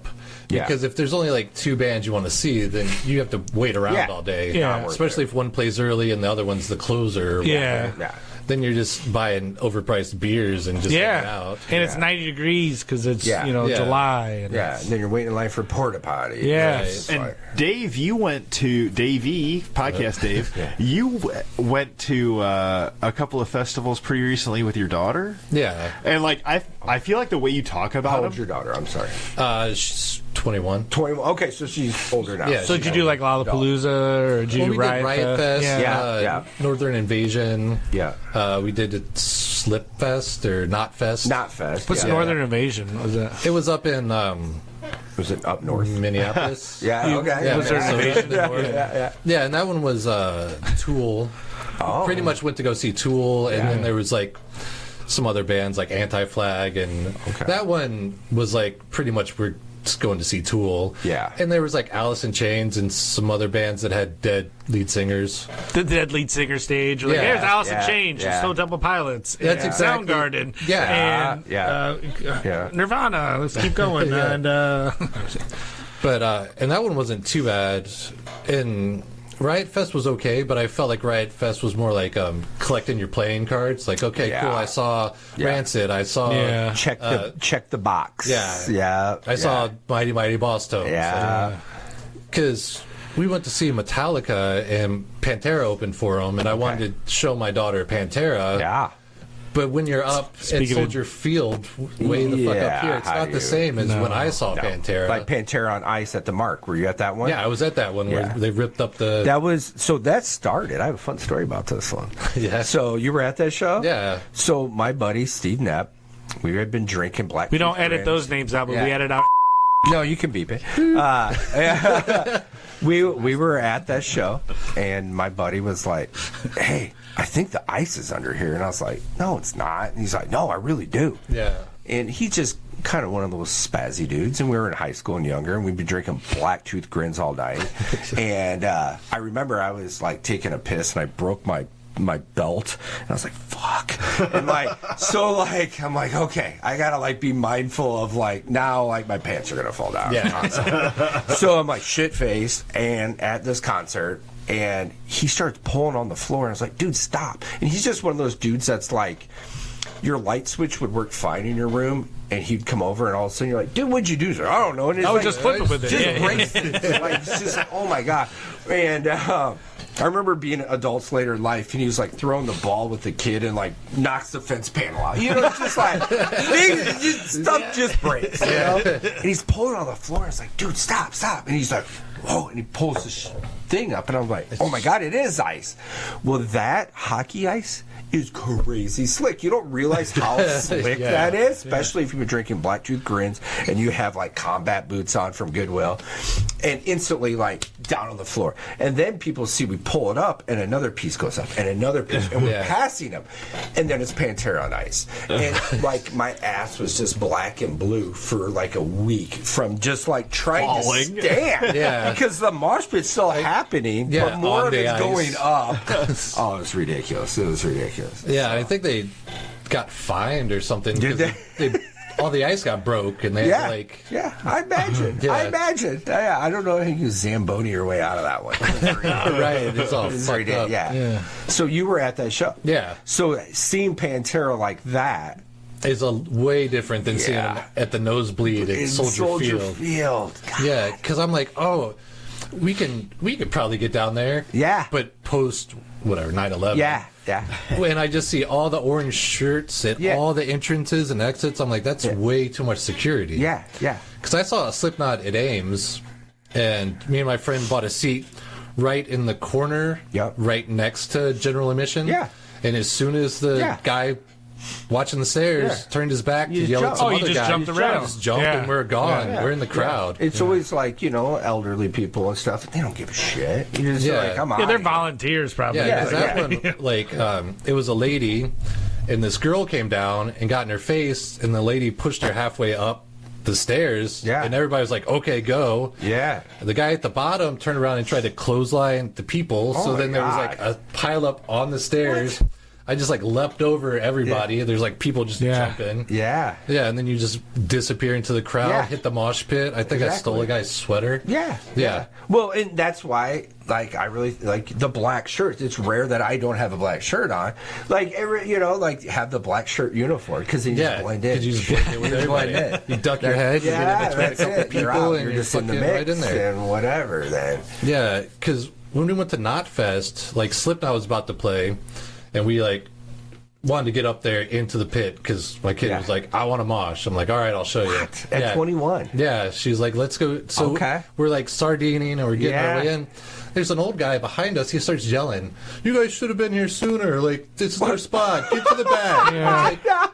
What? You're like, wait, metal show, bud. Yeah, and he's like, I've been to all these shows, and these are the most disrespectful fans. I'm like, what are you fucking talking about? Absolutely not. Yeah. This is a metal show. Yeah, general admission. It's free for all. And I didn't really want to get into it. I had my kid there. Yeah. And he's like, what are you doing? I'm like, we're going up front. Like, shut up. Yeah. What do you mean, what am I doing? Yeah, it's not assigned seating. There is no aisle, right? There is no aisle. People just push through. Yeah, and somewhat respectfully, right? Yeah, kind of respectfully. Metal show kind of like, there's room right there. You're not standing there. I'm not squeezing in there. You're always looking forward, right? You see, there's a small gap there. You tap your buddy, like, all right, let's go. Yep, shoot the gap. Yep. You see somebody go, start heading out. You replace them. Yeah. Because back in the day, I had always liked to start in the back. Yeah. And then you kind of work your way through the crowd. You hit the mosh pit, and then you get to the sardine section, and then you get up to the gate right in front of the band where they're spitting on you. And you're fucking going crazy. Oh, yeah. Getting the ribs crushed. Yeah. Just hold on for dear life. I can only do that for so long that I'm like, okay, I'm done. Okay, get me out of here. Yeah. That was Tool at the Warped Fest with Ozfest combined. I was like up there, and I was like, and then like, the crowd like shifted and I fell and then everyone fell and it was that's always I was like, okay, we're not right. I was at a Pantera. I don't know if it was at the Mark because I've seen them a couple times or in Iowa City.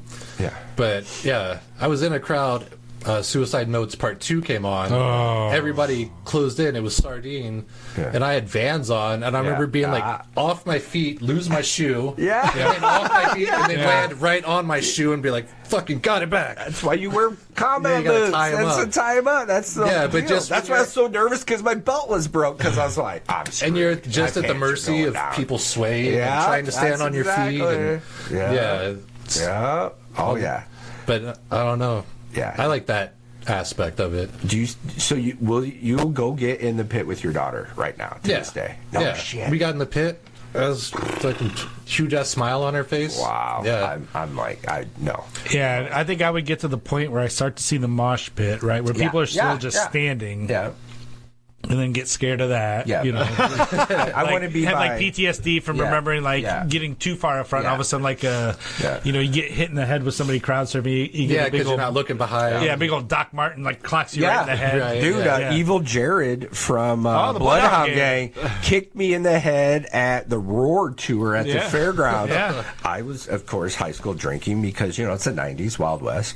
And I turn around, and all I see is Evil Jared's Doc, bam, right in my forehead. Wow. Yeah. See, because of not paying attention. PSA right there. Yeah. You gotta watch out for him. It's kind of evolved. You gotta watch out for the Bloodhound Gang. Specifically. Back in the day, it was more like you're like shoving. Shoving, it was just elbows, shoving. Yeah. And now there was always the pit area, but most of it was just shoving and jumping and bouncing. Yeah, and you run into each other and you get up and you bounce.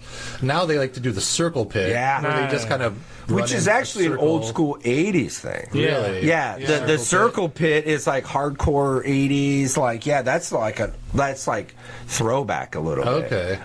Which was what I've always liked. Yeah. But I feel like now you got kids that like fucking kick higher than my head. Throwing kicks and elbows. It's wild. I don't, and I never understood that. Yeah. Like I don't know if I've seen it in real life, but I've seen videos on the internet of people just like punching the air. Or they like right. I've seen it. I've seen it. Yeah. And what usually happens, what I've seen at least like locally when that starts to happen, that person will do that for a while, and then usually someone bigger comes in, and then it stops. Yeah. Like, then it's like, oh, okay. Like, maybe we bring it down. It's like, I saw Slipknot at the Mark 2000. It was like, I don't know, after it changed to Hands, because I know it wasn't as loud, because I remember singing and hearing the guy next to me, and I'm like, this, and I'm like up at the stage. I'm like, how can I hear the guy next to me singing? But it was just odd, because there was a lot of the kids just throwing their fists around, and me and my friend Jeff, we just shoved everybody out the pit. Yeah. They were just standing there like, what? And they're like, okay, where'd everybody go? Like, it kind of sucked. Like, yeah. That's wild. I love that your kid is being 21. That's pretty, like, that's the younger generation being like, I want to do that. Yeah. Well, I think I've also told her enough stories where she's like, I want to see my dad in action. I love it. Yeah. For me, I want to know, like, okay, there's the bar, cool. Yeah, where's the bathroom? Bathrooms. Bathroom, cool. I'm good. I have my on clouds with my insoles. Check. And I'm good. And I'm good. I like to get up far enough where I feel like, all right, I'm not an old man. Yeah. But yes, the bar and the bathrooms. Yeah, bars, bathrooms, kind of where I'm at. I don't really want people like on top of my shit. Like, I can't. I'll get close, but I'll only get close for we just went and watched. I think it was earlier this year, the Dropkick Murphys. It was probably St. Patrick's Day around there. And it's like, I know a bunch of Dropkick Murphys songs. Were you at the Rust Belt? Yeah. And so I'll get close for songs I know, but like, I feel like once you get so close, you're only there for clout, or to get your eardrums blown out. Yeah. And I like to stand back and just listen to the music now if I'm at a bigger show. Well, and anymore with in-ear monitors and the stage volumes aren't as loud as they used to be. Yeah.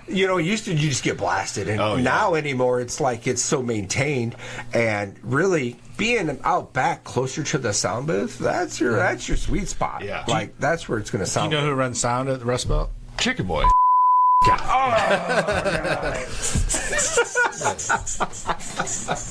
love that. So when it comes to concerts, I always also go for vibe, because if like the band or a bunch of songs and you're in the back and nobody is singing along, you kind of have to get up to that Well, that orbit of people that are gonna maybe bounce and sing along. Well, you want the people singing along around you. Oh yeah. yeah. You Oh, don't want really? to No, I need people to shut up. Yeah, shut the fuck up. That's me. I'm like, shut up. But if I'm like, I know who this song sings and this you want to song? sing, you Villain don't want to be Bandit. the Keep old it guy in that the back. way. just That's me. The only guy singing. Yeah, though. no. There's also that sweet singing. spot though when you're on the floor. Like if you're too far back, it sounds like you barely hear him. It just sounds Yeah. like a big empty room. Yeah. So you kind of got to.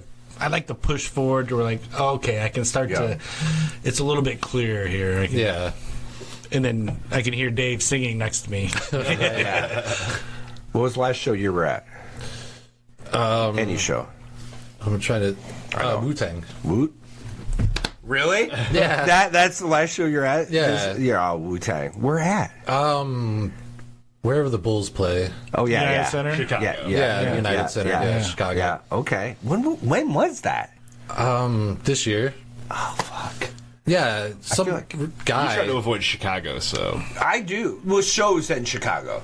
I try to avoid. Yeah. I try to do like Milwaukee, Madison, St. Paul. I just realized like the juice isn't really worth the squeeze of like we used to go to Chicago all the time when I was in high school. Like it'd be because it's close. It's close, and it'd be like we'd be sitting around, and my buddy Lars, my old drummer in Pipe Theory, it'd be like Saturday. We'd be like, what do you want to do today? I don't know. Well, you want to go to Chicago? Yeah, fuck it. And we just go to Chicago and hang out for the day. I'm kind of over it. Like I'm just like, let's go to these other cities, and I like restaurants. I like food now. Yeah. And so I'm like, well, let's go to these other places where I'm just kind of over it. You know? Where's your last concert? Oh my God, I don't know. I know. Local shows count. Like Yeah, I think the last thing was at Raccoon watching Blood Eater. Oh yeah, that was mine too. Yeah. Took my daughter. Shannon Ford's new band. Yeah. Blood Eater. I took my 10-year-old daughter. It was the Your oldest kid? Yeah, and my only child. Yeah. Oh, your only child. My only child too. oldest and youngest. And oldest and youngest. She wanted to go mosh. And she absolutely did not. She did not enjoy the She metal did show not at all. enjoy it. She knew she could. Like she actually used to play drums for a while and took lessons from Wes. She actually is super musical, and she can actually tell me what she does and does not like about things, and like could actually be like, no, I didn't like this, I didn't like this aspect, but I like this. Like, so we watched for a while, and then we came and sat out for a little bit, and I'm like, okay, I get it. Like, it can be a lot. She's like, yeah. And she kind of like, oh, this bass and this, like the bass, the low end of this isn't really my thing, and that. I'm like, okay, cool. And then, so we went back in for a little bit, and she's like, yeah, okay. Like, it's wild. Like, I kind of have these kind of in-depth conversations with my 10-year-old about music and what things are, and those guys also played in a band called Crater, and then she got a couple free T-shirts and was pretty excited about that. So then she was like, yeah. They had Crater T-shirts? Yeah. Especially the smaller kid size. She was like, this is pretty cool. Yeah. She wears those a lot now. So it's like, she loved the vibe and the experience, which we talked about, but like certain aspects, she's like, no, I don't like this, I don't like this, I don't like this. So that was your last show, I think so. Matt Nicky. I think so. My last show was the One Night Standard. Oh, At the Capitol Theater. Yeah. Which was really cool to see you guys playing up there. dude, it was so much fun. How was that? It was. What does that stage sound like? Because from the drummer, like being in the spot you were at, I've always been curious about what that is. So I love like obviously a big hall like that, a big room. Yeah. Like the drums to me sitting up there sound amazing. Yeah, they're like cannons. Which Boom. tends to lead to overplaying. Yes. Or playing too loud, which is fine. You can play too loud at the Capitol Theater, right? That's not. Yeah. So You played Call Ballroom, right? Yeah. Okay, Yeah. so that is like a weird, crazy echo. I didn't have the kind of monitor mix at the Call that I got. Like I got a really good monitor mix at the Capitol as well. Oh, Yeah. okay. But Capitol was very, very boomy. There's subs under there, Yeah. so it was pretty boomy. But no, I had a great monitor mix, so it was kind of. Yeah. I was pretty spoiled actually, so that was a lot of fun. Shout out to Abernathy's for having us. I mean, that was great. It was great. Because I had played the Capitol before for, I think it was like a River City Reader birthday party or something, and For what band?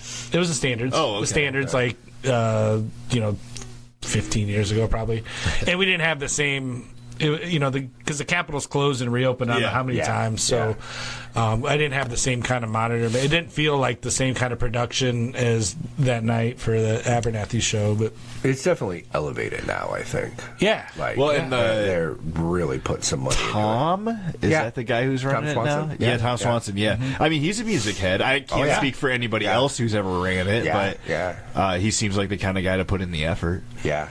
I mean, it's a cool room. I always thought like the Quad Cities were missing venues that size, right? Because there was that, because you would go basically forever. We had to go. You would go from Ripco to the Mark. Yeah, and there was no in between, right? Yeah. There's no 1, 2, 3,000 person. I don't even know what the Capitol holds, but like where, like Palmer and the Call. Palmer in the '90s for sure. Yeah. Palmer in the '90s for sure, but that definitely stopped. The Adler was there, but I mean, when's the last time you went and saw some at the Adler? When was the last time the Adler had something that you wanted to see? I saw Red Green. Yeah, I was going to say. Primus. I saw Primus. I was there, and actually, that was one of the last times I was there, and I was like, "Fuck, this sucks, guys." Yeah, it was weird. I was really, and I think it'd been like 10 or 15 years before that I saw Weird Al there, which was super awesome. But again, like I guess my point maybe is the Adler doesn't have shows. Yeah, they don't bring in those kind of shows that we're looking for, right? Yeah. White Zombie was one of the last ones where they ripped White the Zombie seats out. ruined it. Yeah. And that's why they stopped having people like you. I could not afford to go to that show in high school, and I remember buddies coming back with like bruises on their head from being hit with seats, and I was like, fuck. Yeah. All the shows I should have like figured out the money for. Right. That's the one. That's where I was at too, just hearing all the kids in art class being like, "Oh, we ripped the seats." Yeah. Oh, so what was the last concert you went to? Was it the same Raccoon show? Yeah. Okay, how about before that? That would be before that. That's tough. That's what I was trying to figure out. Yeah. It was I'd like to point out that it was your question. It is my question as I asked he answered it. Yeah, and I was trying to figure. So Blood Eater was my one. Oh my gosh, like. Nothing at the Raccoon. I think I saw Brother Bird at the Raccoon. She's super cool. If you check her out. Before the standard show, the last show I went to was at Rascals. Okay. Oh, you went to the Rockabilly night? Yeah. Yeah. And it was who opened up? I can't fucking remember. Oh, well, you know what? It was Sasquatch and the Sickabillies. Is why I went. Okay. And that guy's from Rhode Island. And actually, the last time not a real state. last time I was. It's not a real state. It's beautiful. Last time I was in Chicago. County. Sorry. Go ahead. Last time I was in Chicago, I went to Chicago to see this guy. So I did the thing that I don't normally do, is travel for a show to see this guy at a podunk bar. Yeah. But he played here with this all-girl band for the Rumors, right? The Rumors, not all-girl, but girl-fronted. Yeah. Okay. And then the Crank Daddies, of course, classic. Yeah. I love Chops McClintock. So. Yeah. Crank Daddies are fun. I remembered my previous show. Okay, good. It was Zed at Skylark. Oh, yeah, Zed. Yeah. Are you still having fun with that, Dave? Yeah, we should hopefully. Let's see, you're probably 3 months out when you'll release this, so hopefully we'll have. We recorded 6 or 7 songs down at Skylark, and just kind of finishing those up now. So we should have some new music to release, and it sounds great. Love Skylark, love Farley down there. Drums sound great. Do you record it like on the stage, or do they have shit in the back? So no, we threw the drums like right in the middle of the room. Oh, you emptied out like the seat. Yeah, it's because he basically uses that room for what it is, right? Just a big, awesome sounding room. So, yeah, so we did, I guess, 7 songs. So hopefully that'll be out here, February-ish, January-ish. So, and did you have input on the drums? Did you have input on anything else? How do you work well within that band? As far as like songwriting? Yeah. Yeah, I mean, we all work together. Like the ideas come, whether Mark brings a riff or John has a riff or Bill writes a lot of songs too. But yeah, they let me, do what I do with it. What I think is great, again, shout out to Farley at Skylark. What is great about recording down there as a drummer is how he works with you and just help you get the best drum sound from recording. What sounds good to me in the room may not be what the mics are picking up. Right? Yeah. And Farley's great with. He is awesome at that stuff. And Yeah. he knows his room. He knows what will work in that room. Yeah. I mean, and that's a great sounding room, and he's great to work with. He is, and like if you as a musician can kind of get your ego out of the way and let him do his thing, right? If he'll come out and start tuning on my drums, I'm like, whatever, dude, have at it. If you're hearing something in the mix that you don't like, Well, that's the thing. Like, I grew up with Justin. Just playing a band, Pipe Theory, with Justin, way back forever ago, singing, and that dude is an amazing piano player. He's awesome at sax. He's a great drummer. He played drums for a while in Marianas when our drummer left at that time. Like, he's one of those people that can just like pick up an instrument, kind of like Eric Krantz. Chicken Boy. just play anything. That can just play anything and play it well, So it's like, when Justin's been recording for a long time now. I remember when he left to go to California and came back, and I was just like, cool. This is a cool thing to add to the music scene around here. Yeah. Like, thank God you're back, because this is something that's really neat. Yeah, go record your music at Skylark. Yeah. Yeah. It's affordable and it sounds amazing. Yeah. So we're super excited to get this out there. So yeah. Cool. Look forward to it. That's your Zed update. Yeah. that's your unwanted Zed update. Yeah. So that was my last show. Yeah. Yeah. That was fun. Well, I think that was my last show before Wu-Tang. You were at the Skylark show? No. I was like, you were at the Skylark? The metal car show. Oh, Torque Fest. Oh, Torque Fest. Yeah. Torque Fest. Yeah. That was fun. Yeah. So if you had to pick between Torque Fest or Wu-Tang, what was your favorite? Honest answer. Dave Hughes had said. Well, that was Thanks, that's cool for a different reason. Yeah. Because I know the drummer, and we've interviewed the heavy metal Dettel. Yes. So then you have the and we interviewed John Wells from. John Wells. Yeah. So you have that community and that connection that way, and it's cool to see your friends up on stage. Doing something that I can't do. Yeah. So that's cool. Wu-Tang is more like, you have that, and it's cool to see them, and it was called The Last Chamber, so they might not tour again. Yeah. So that's cool, but, the smaller shows can be better than a big show at show. United Center. Yeah. I feel like your Wu-Tang show, you're kind of like, it's okay.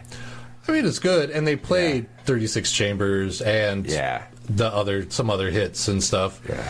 So it's cool to see, and I'm like, so they played like for the fans, as opposed to like playing all the hits at double speed and then playing what they want to play, playing all their new record. Right.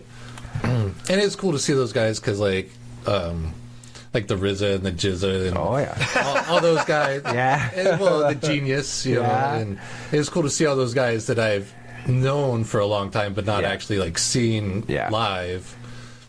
But nothing beats a local. Yeah.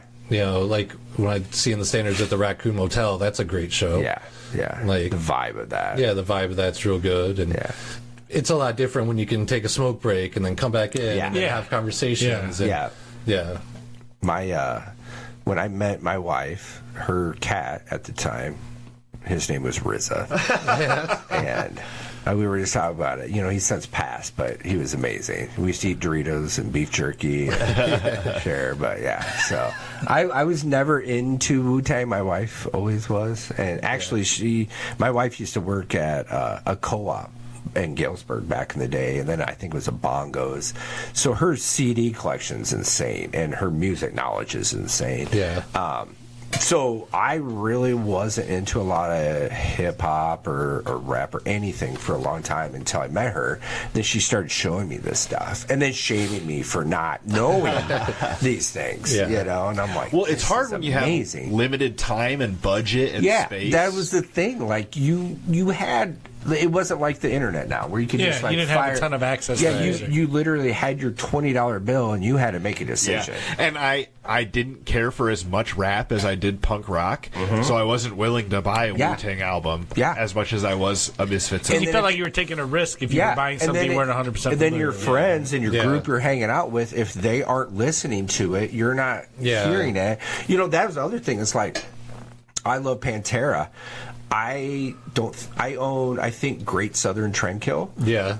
That's it. Because well, that's the worst one to own. Well, but I mean, it's a good record. I know. Well, I got bamboozled. Yeah. Because like Lars and Dusty that I was playing with in Pipe Theory, they own those. So I would hear them all the time. Great Southern, or not Great Southern. Yeah, but, so you Far Cowboys Beyond from Driven, Hell, and Vulgar, and all that. Yep. So like you would fill the voids, you know. Because it's like, well, I'll buy that one, and well, I buy Great Southern Trendkill. I'm like, damn it, man, I got bamboozled, and but I don't own a lot of this metal stuff. Like, I don't own a single Metallica album. Dusty was a big Metallica fan, so I would just hear it from him. Yeah. You know.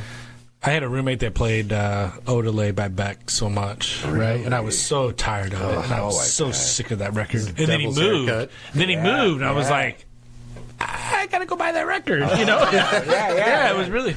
And then and after seeing Beck live too, playing on that tour, I gained a different appreciation for how freaking great that record is. Is it because he's a Scientologist? Yeah, because we share similar views. Yeah, Danny Masterson and you. I'm level 4. Yeah, that's good. That's good. Yeah, I get my feet and level under control. Exactly. Yeah, no. Wow, it seems like they really haven't done some as much auditing. for You guys want to do? Actually, I'm glad we had this. I'm glad it came out because I really wanted to talk to you guys about that.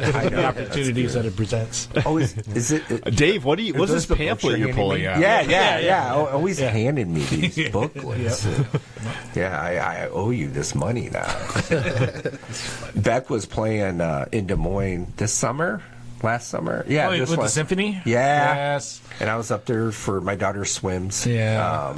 Like competitively, and it was coinciding at the same time, and it was very difficult to realize like I probably shouldn't go to this show and then try to wake up early for a state swim meet, right? But oh my god, that would have been cool to see. I can't remember what he was doing with the symphony though. Like was it a specific record or something, or was I don't remember either. That's why I was like really curious about it. My wife just went and saw that dude from Smashing Pumpkins do a symphony thing.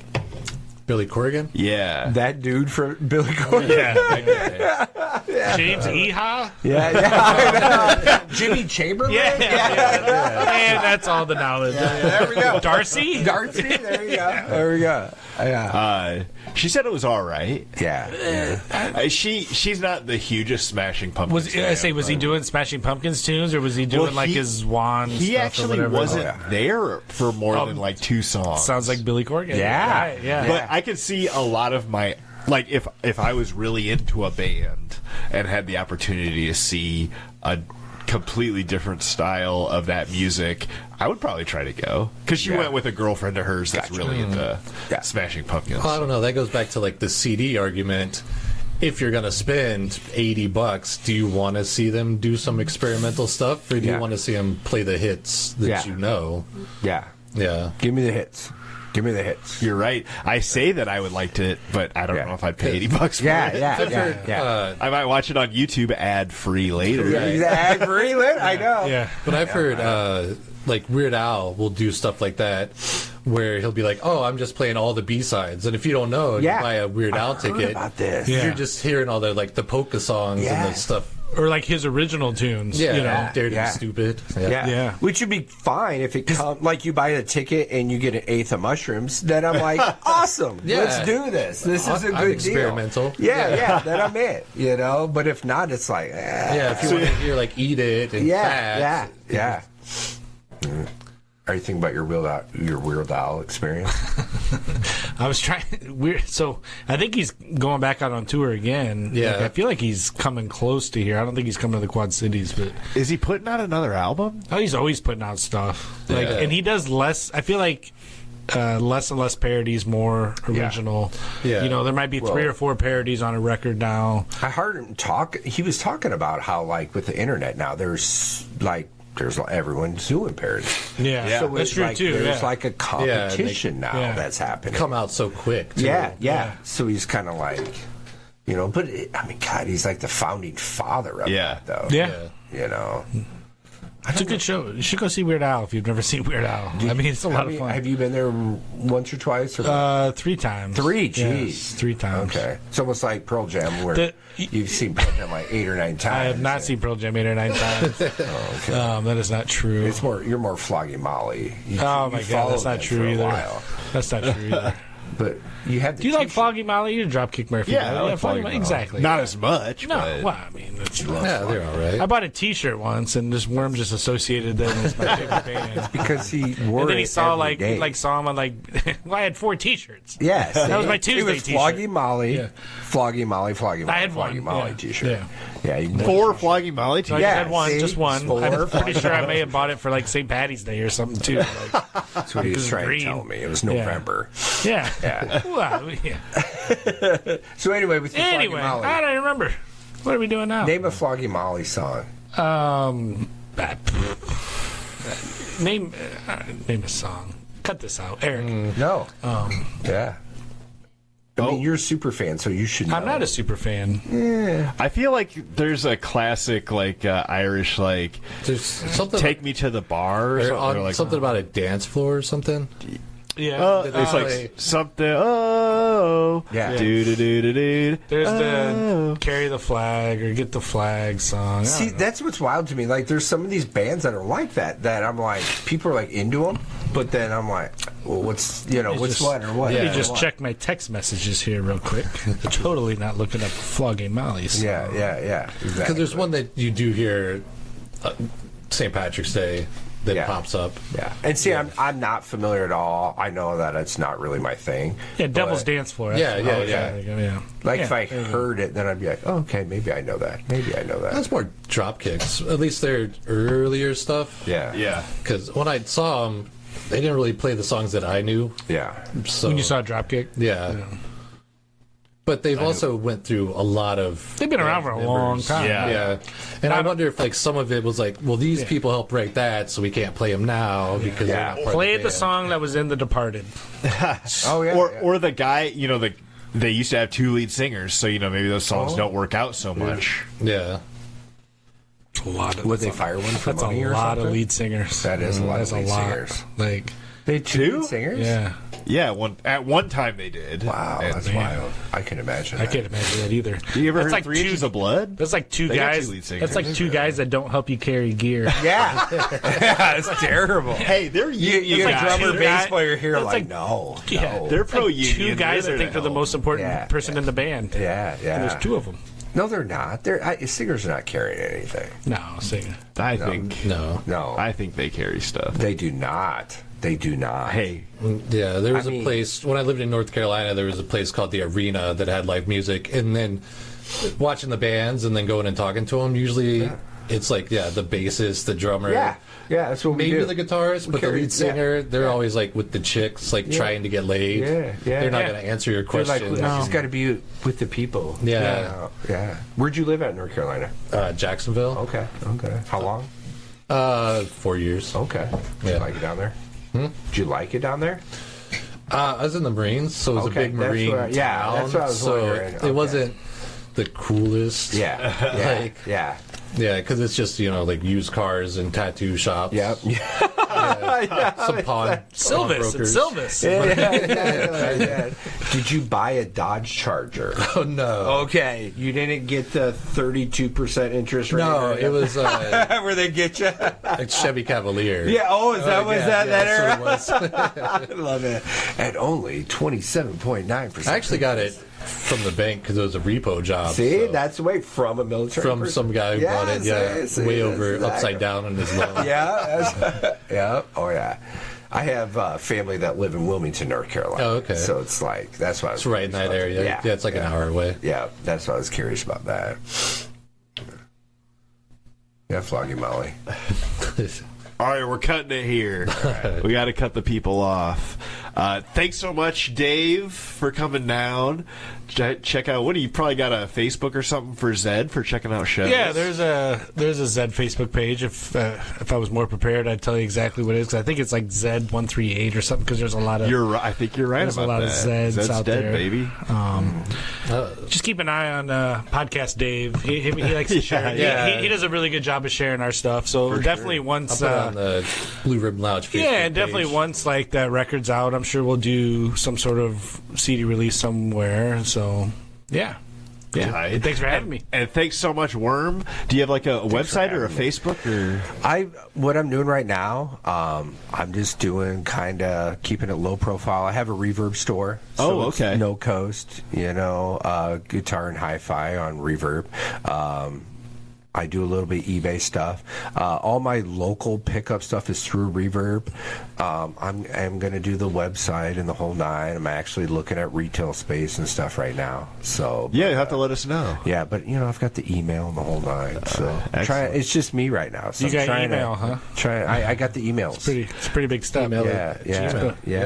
Oh, it's a Gmail. It's a Gmail. Yahoo.aol.com. Yeah. Ooh, I should have. What's the password? Should have done that. 1, 2, 3. Of course. That's always 1, 2, 3 exclamation. Yes. Yeah. Oh, You gotta have the fancy exclamation $sign. Yeah, man. But yeah, that's my plan is to start getting a little broader with it, but man, it's busy. So I'm like, I can only do so much because it's just me. So Thanks so much for coming down. Thank you. I hope you had as much fun as I did. very much, very Yeah, we much. appreciate you guys for coming down, sharing your stories. Yeah, thank you. Happy holidays out there to you, crazy time traveling listeners. From us right here to you, way out there, wherever you are. Be good to yourselves. Yes, and remember, you can't have alligator for dinner if all you have is a crock pot. Love it.